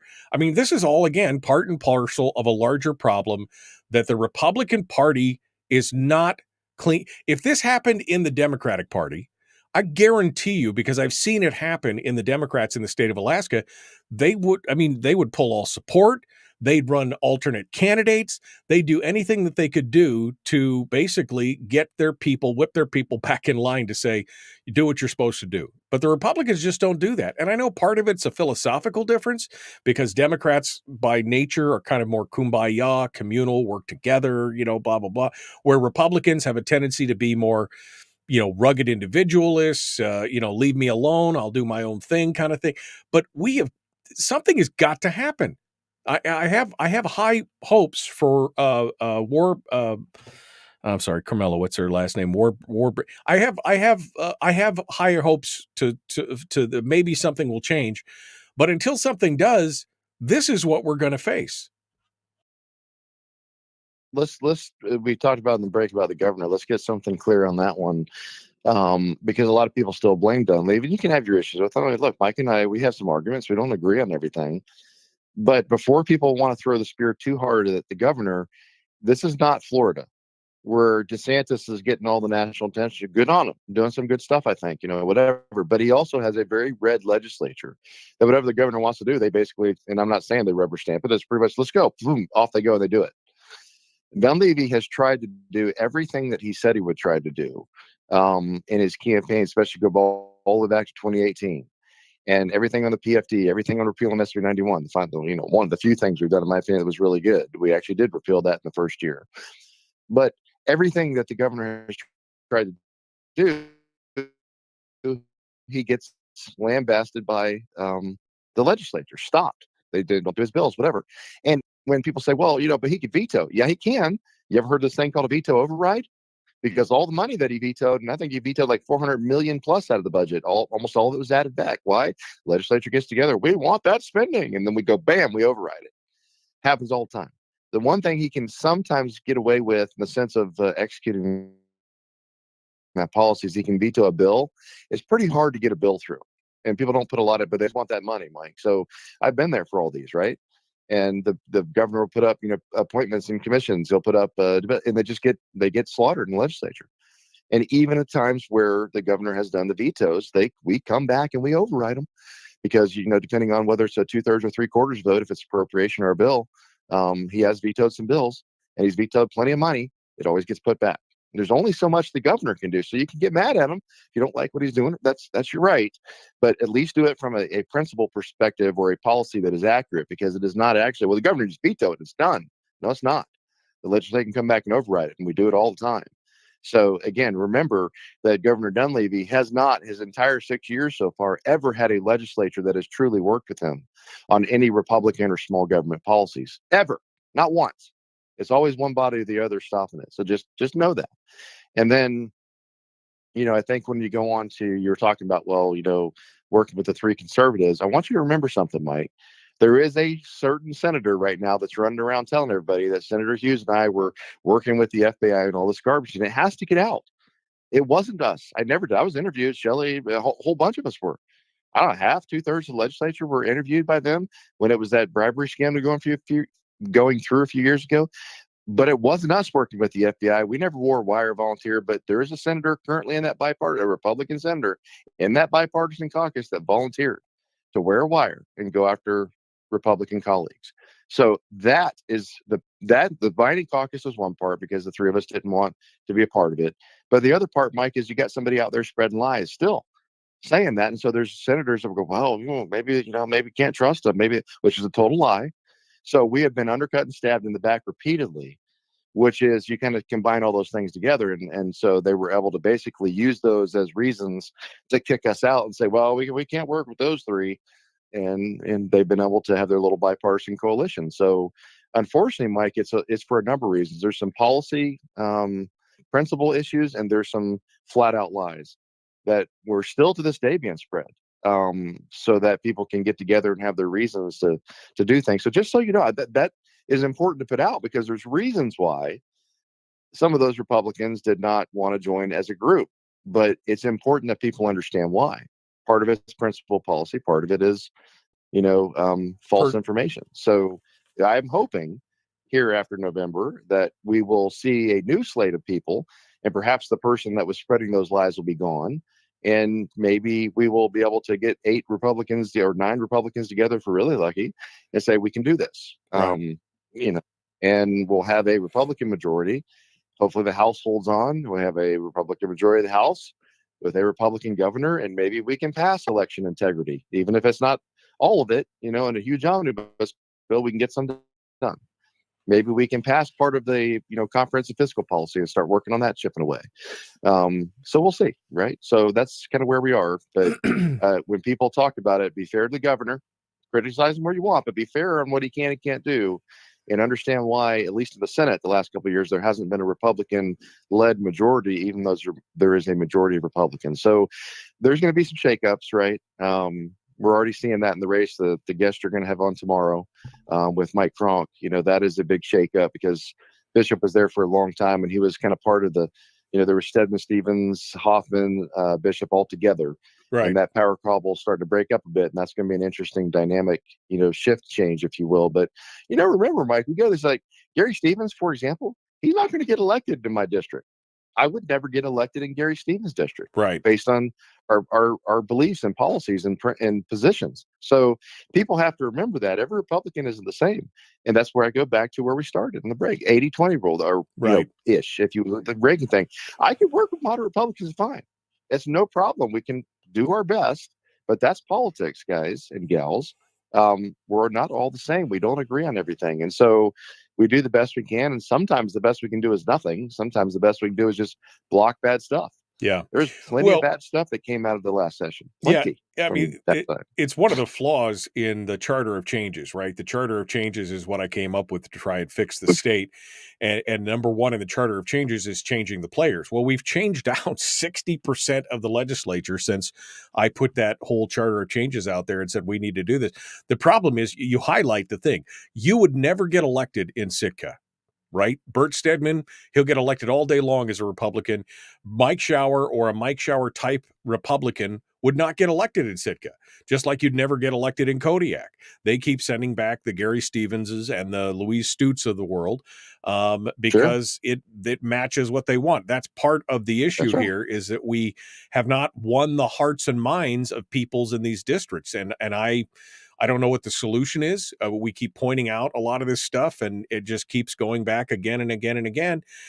So it's going to be more difficult. So I guess we have to overwhelm them in another way. Maybe we need to pull and flip other districts. Maybe it's easier to flip a district that's blue or Democratic to a more moderate Republican and bring those moderate Republicans onto the side of the conservatives. I don't know. I mean, at this point, it is frustrating to watch having changed out so much of the legislature and still watch the business as usual continue.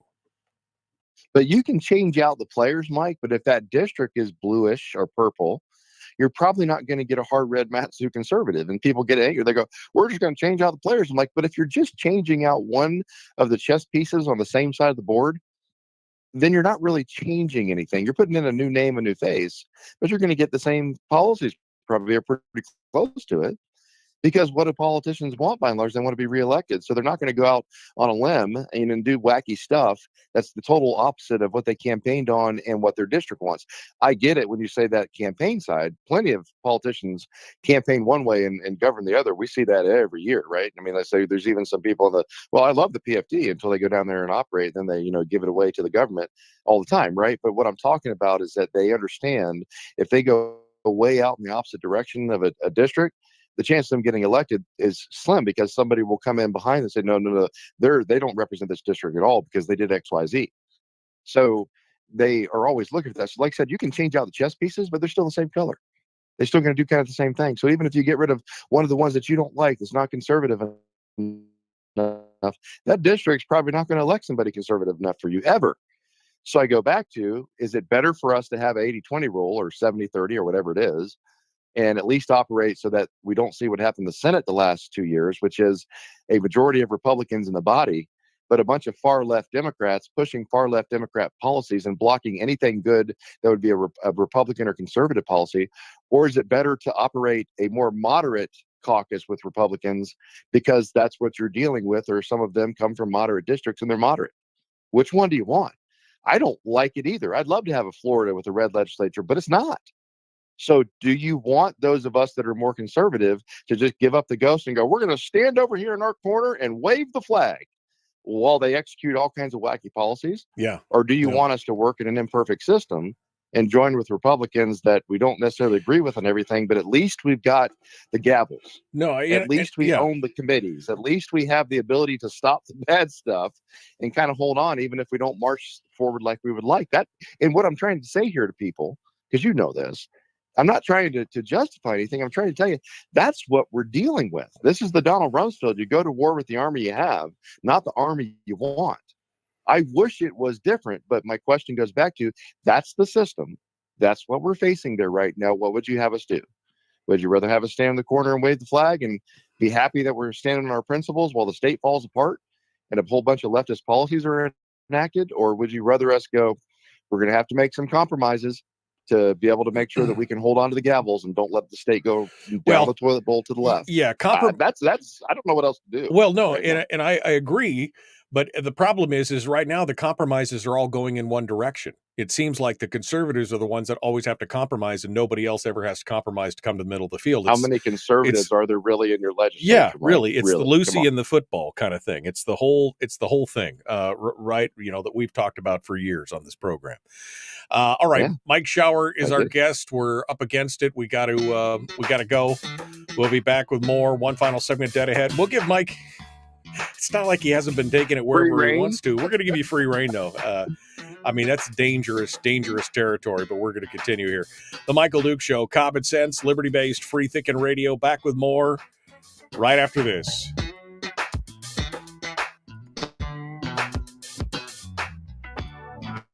We're broadcasting live through a series of tubes. Allowing all of these entities to provide streaming stuff going on the internet. Well, it's kind of hard to explain. Sorry. Streaming live every weekday morning on Facebook Live and MichaelDukesShow.com. Okay. Donna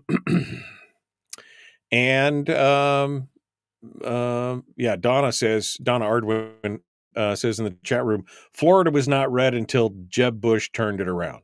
I mean, there is definitely a leadership issue is part of it. I'm not saying that the governor is it's all his fault, but I guess I would say, this is my thing, Mike. I mean, I can play what if all day long. If I was governor and I didn't care about getting reelected, I would veto everything that I found that I thought was wrong, whether I got overridden or not. And I know people say, well, but you expend all your political capital. You know what? I'm still going to veto it, even if they override me, because then I can say and sleep at night and know that I did everything in my power to get it done. Now, maybe that's just me. I'm not the governor. I would never be governor of this state. There'd be no way. But if I was in that position, that's just what I do. And I know that because that's what I did when I was in the borough assembly in Fairbanks. I was Dr. No. I said no to pretty much everything. Did it always work out? No, but at least I could sleep at night knowing that what I'd done was the right thing from my perspective. And we're going to... And Mike, look, I'm not disagreeing with Donna. I mean, I agree with her, and I'm not saying, again, that I agree with everything the governor's done. We've had our arguments about stuff. All I'm trying to point out about Governor Dunleavy is that he has tried to do some of the things people say he hasn't done. People blame him for things that he can't control or can't do. And so, like I said, if you have your issues with Dunleavy and what he has or hasn't done, that's fine. Everybody has a right. Lots of people don't like what I've done, right? Or whatever. I mean, that's just real. That's the human experience, right? All I'm trying to say is that understand your criticisms and make sure they are accurate. To say, well, if Dunleavy just vetoes everything, then it'll be fine. Well, no, it's not, because there's another step to the process. He'll be overridden, which we have done many times. So that's only my point here, is not to say that, you have to agree or, that everybody is exactly what you want as a legislator or governor. I get that. Donna's not wrong about Florida. My point, though, is if people say, well, look at DeSantis is doing great. I said, but he also now has a red legislature that can, push good policies, and DeSantis gets to be the mouthpiece I'm talking about, right? You don't see a state senator from Florida or House rep on national news getting to broadcast all the good work they did that backed up DeSantis. He gets to basically be the guy in front of the TV getting the credit all the time, right? Sure. So that's my point. It's just saying, look, if you want to criticize the governor or don't like something, that's your right. That's fair. But make sure that it is a fair assessment of what the governor can and can't do, or has and has not done. Just like the legislature, right? You can say, look, what have we done or not done? So that's all. That's my only point on that one, Mike. I was remember the movie Apollo 13? Mm-hmm. Remember that one? All right. So they were sitting there when it was they were in the capsule on the ground, and they had been in there for days trying to figure out a way to get the process to work. And they were tired and grouchy, and he wasn't eating. And, he's like, I don't want to have anything they don't have. And the engineer was in the room trying to tell him how much the little voltmeter was going up. And there was a point they started yelling at each other. He's like, well, I'm freaking whatever. He's all angry because they're exhausted, right? And I remember something that was kind of like what we're talking about here in that sense. He's like, I'm not telling you what you want. I'm telling you what you have, because he's looking at the vote. He's like, it's all about the volts, man. And he kept going over, right? And they eventually found out how to make it work. But the point was, that's kind of what that engineer said is what we're dealing with. The Alaska legislature and the Alaska political scene may not be what you want, but it's what you have. And so we have to do our best at least real time, right? Yeah. To work with what we've got and do what we can to stop the bad stuff and try to come together wherever we can to maybe do some good things. But, here's another interesting part, Michael. We're headed this way, whether we like it or not. The reckoning is coming for the state of Alaska and our budget and the state government, whether we like it or not. We have set ourselves on a path to fail. And do you add the lack of resource development, what this administration has been doing to us, the federal one, and if Harris gets elected, you might as well start thinking about putting your house up for sale. And that's not dramatic, because did you see what happened last night with the governor's press conference last night about taps, shutting down taps, the federal rule, whatever. So that's out there. Now, can you imagine how fast this state is just going to wither on the vine if they were to shut down taps, the pipeline? Yeah, I mean, that's a third of our budget. I could imagine. I can imagine, because it would be what I've talked about, that doom loop where they'd immediately implement some kind of tax to offset that loss, which would force more people to leave, which would force a larger tax on a smaller group of people, which would force more people to leave, which it fail. It eventually ends up right there. Yeah, it's right. The whole thing is problematic. And Mike, that's why I've kept coming back to the Republican Party, because you're right. We run what we brung, right? We fight with the army we have, but at the same time, if we don't point out the things that need to be fixed on the outside, it's never gonna change. It's never gonna change. I've never disagreed with you. I've never disagreed with that. I've always had issues that Republicans do not police our own, and we don't hold them accountable to the platform. Yeah. That's always a problem, and it still is. All right. Mike Shower, as scary as it is, free reign in the next segment. The Michael Duke Show continues. Common sense, liberty-based, free-thinking radio. Please like and share. If you're on Rumble, would you hit that like button? If you haven't been on Rumble, would you go over there and follow or subscribe on Rumble just to get more folks involved over there? Let's do it. Here we go.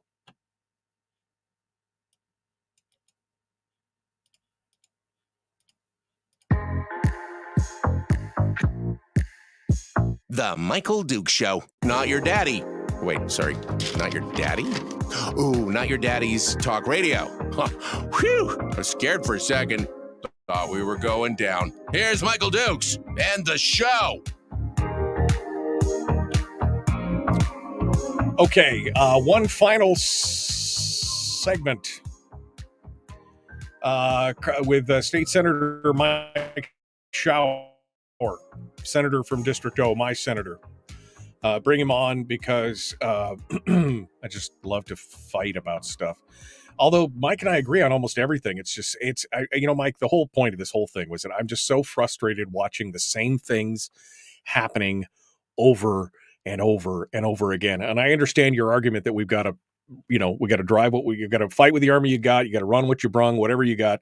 I understand that. But at the same time, as I was just saying before we came back to break, I am just tired of watching some of the things that have caused the problems not be fixed. I think they need to be addressed. I'm hoping that Carmela Warmfield, the new Alaska GOP chair, is going to fix some of those issues. We want to try and get her on the program to discuss it. But I think that if the Republican Party in the state of Alaska doesn't police its own, doesn't look at people who have taken the party name, taken the moniker, put the elephant on their lapel, and yet they don't uphold some of the basic strictures of the party, if they don't start to see some recompense for what they're doing, and I'm talking about Murkowski as well. Chris texted me here a minute ago and said the Alaska GOP has become Murkowski-esque, and I agree with that. If there are not some consequences for the actions of basically jettisoning the party platform, then we're just going to continue to have this problem. And so I think that's my main frustration here. Republicans will lose, Mike. I mean, and what I mean is the Republican Party will make itself irrelevant because the people will get frustrated and they'll break to become an independent or undeclared. And that's what will happen. If you don't hold yourself true to your policies and principles, people will give up on your organization. And let me get a note. So like you, I get notes from people, and our discussion there from somebody that's very involved in the House. So the House did all of the bad policy work, and killing bad bills for the governor. The budget's a whole different story because you had the Bush caucus, and that is true, right? Because you had you have a Republican in there that has made life very difficult for others. And so you can't have 21 plus that are solid sticking together. So Representative Tilton, Speaker of the House, had to make that, compromise with the Bush caucus. That barely held together the last 2 years, but that was the only way. And you had 3 Democrats. You had one good guy, Thomas Baker, right? From up in the north side, that one of the 4 was solid, stayed with the Republicans, but the others would bail at any moment and vote the other way. And so you had a Bush caucus that could easily hold the entire House. The 3 of them by themselves could hold the entire House hostage, and they did. So I go back to, we haven't had a lot of times where you've had a really solid Republican, and I mean solid Republican in the sense of red on the Republican Party platform and principles, sticking together and going, we're going to stop things. Right. That repeal of SB 91 is one of the few times I saw us come together like a unit, just like stick together. This is what we're going to do. And we did it. And I haven't seen that very much. And so, put that, back to, like I said, I just want people to be accurate in that statement is that, if you have problems with what the governor's doing, that's fine.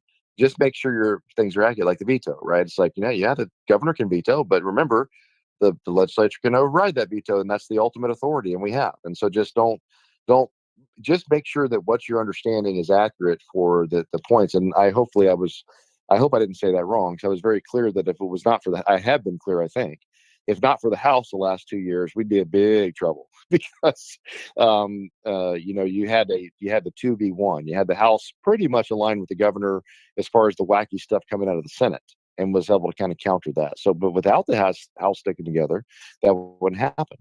But there's only so much you can do, Mike. The Bush caucus can hold the entire House Republican caucus hostage because they have, 3 critical votes.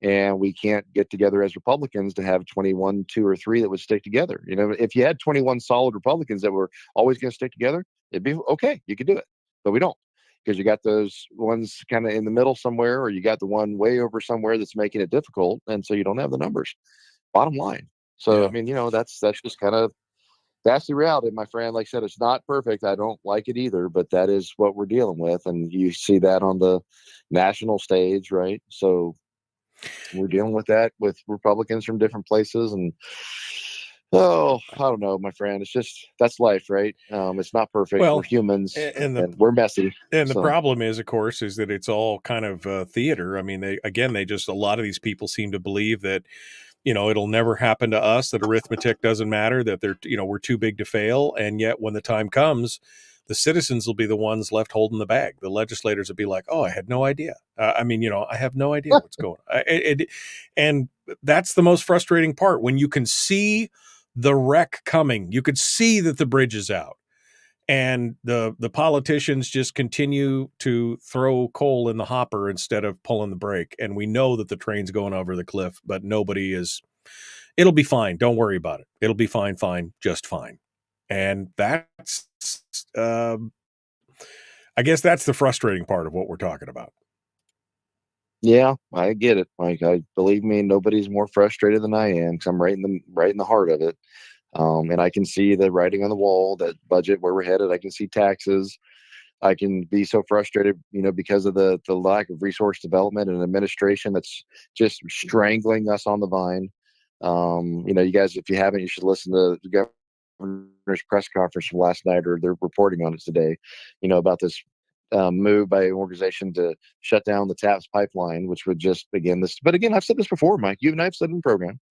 There are Democrats out there, people on the left, that would love to turn Alaska into a national park. They would like to have nothing left in this state but government, state workers, and federal employees, and a whole bunch of granola eating leftists that are here just to serve the tourists in the summertime, and the rest of it could just turn back into a pristine jungle with nobody living here. Nobody. And I'm sure this is what's so frustrating about kind of the Bush caucus, or native Alaskans, rural Alaskans, that voting Democrat. Like, do you realize the policies that they support are going to end the lifestyle that you've gotten used to, other than just money being fed to you from the federal government? Because without resource development, this state withers. And a lot of the things, even in the Bush, Alaska, they've come to rely upon will be non-existent. There won't be anything to pay for it with. It will just go away.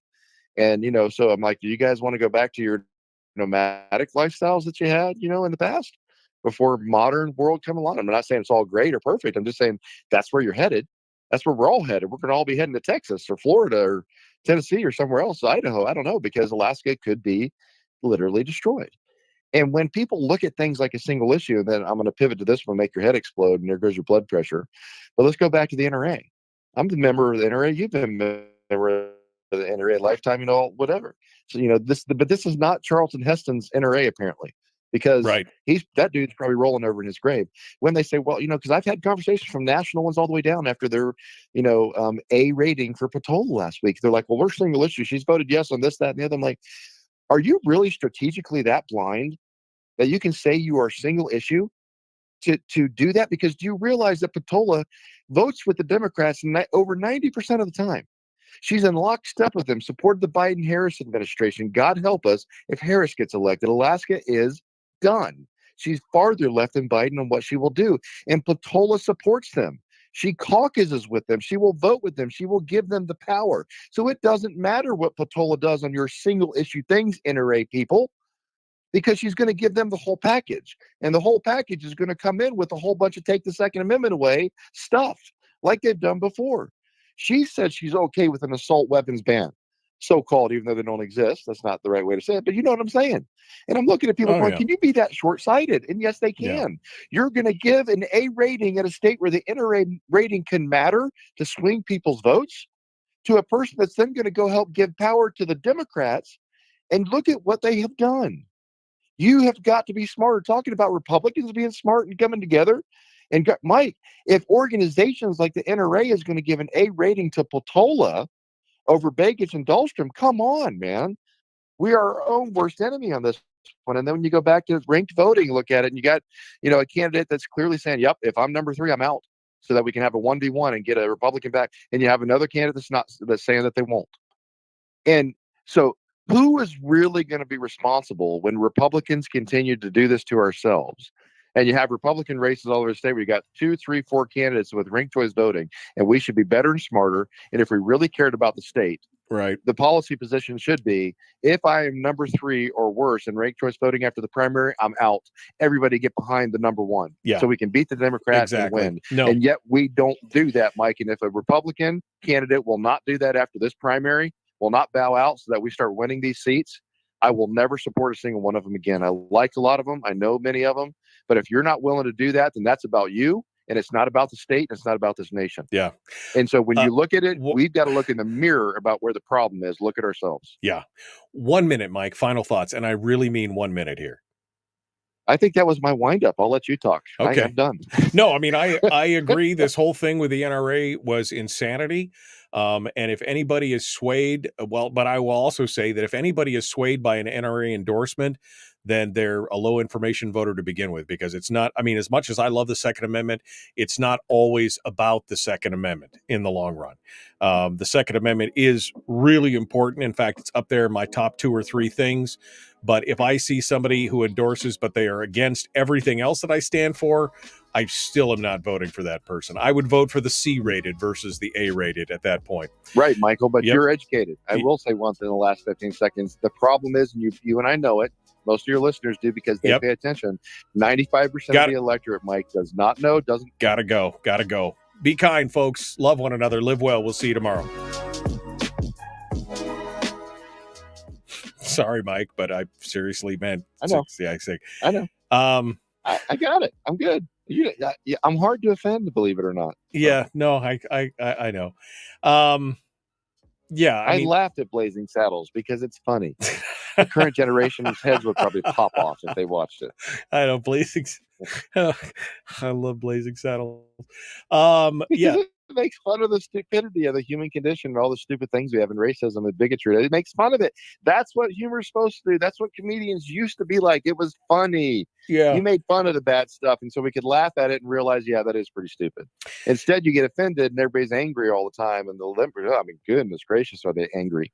The women are getting angrier. Like the white urban female is getting highly angry. Not all, obviously, but a lot of them are. But demographically, Jordan Peterson talks about it. Back to some of these people that analyze this stuff. And it's like, goodness gracious, folks, have a sense of humor.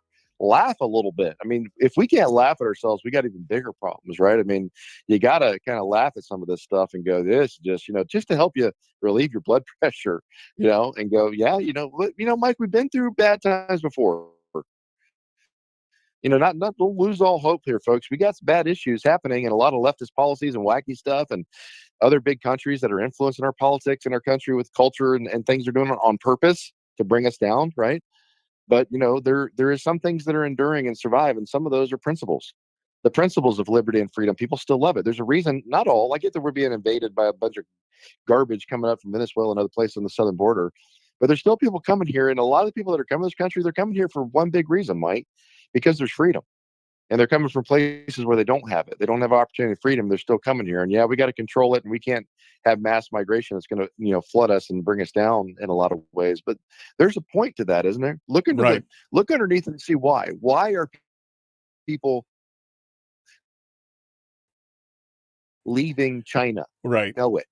Sense it.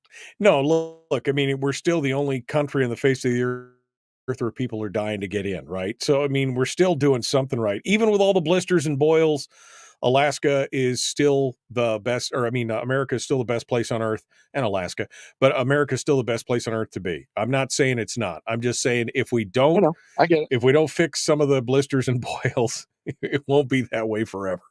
All right. I'm not disagreeing, but no, it's my final thoughts, Mike. That's it. Is that there is still the principles there behind it. People know it. And look, we fought a civil war over stuff years ago, and many, many years ago, and killed, the better part of 1 million of our citizens fighting that war, right, amongst ourselves. So we've had dark times, and we've been in World War II and other dark times and things that have happened. So, we can survive this, and hopefully the principles will endure. But the bottom line, really, and you and I know this, and we keep kicking that dead horse again, one of the answers to that is the average American has to realize they can't just stick their head in the sand anymore. They have to get involved, whether it's your community council, your local assembly, city council, being involved, getting them, doing some politics and talking about politics at Thanksgiving. It is absolutely acceptable, and we should be doing it, because quit teaching ourselves, we don't talk politics. I said, no, churches, tens of millions of Americans, churches should be talking politics, and they should be voting with their biblical values and getting involved to help save the country. So we have those principles. The point I'm making, Mike, out of all of this, it's not doom and gloom, and the country can survive this. We've had dark times, but only if the citizens will get off the bench and get into the game. Yeah. And one of our founders said that this country, this system of government, is only good for a wholly religious and moral people. In other words, people that have values and get involved in the government. If you don't talk politics, if you don't get involved, you can lose this nation. Yeah. And our founding fathers warned us of that. It means eternal vigilance. It means we need to be engaged and involved always. Yep. So, well, politics is what happens to you when you're not paying attention. And, if you want to be, if all you want to do is be left alone, the problem is the government doesn't want to leave you alone. And that's part of the problem.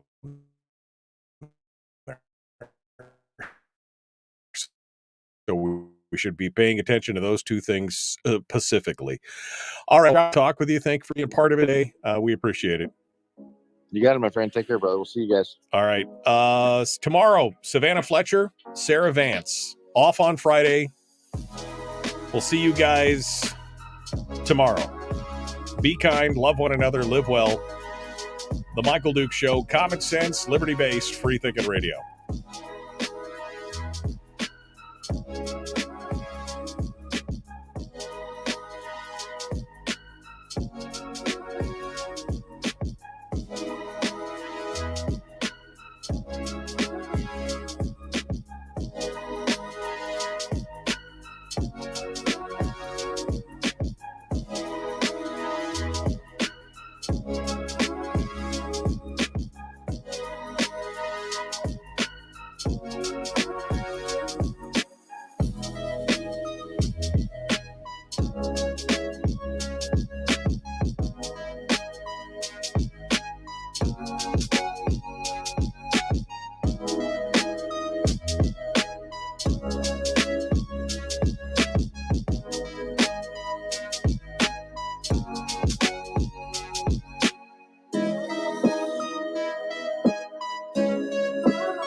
We've shed our terrestrial radio skin, and now we are slimy lizard internet people.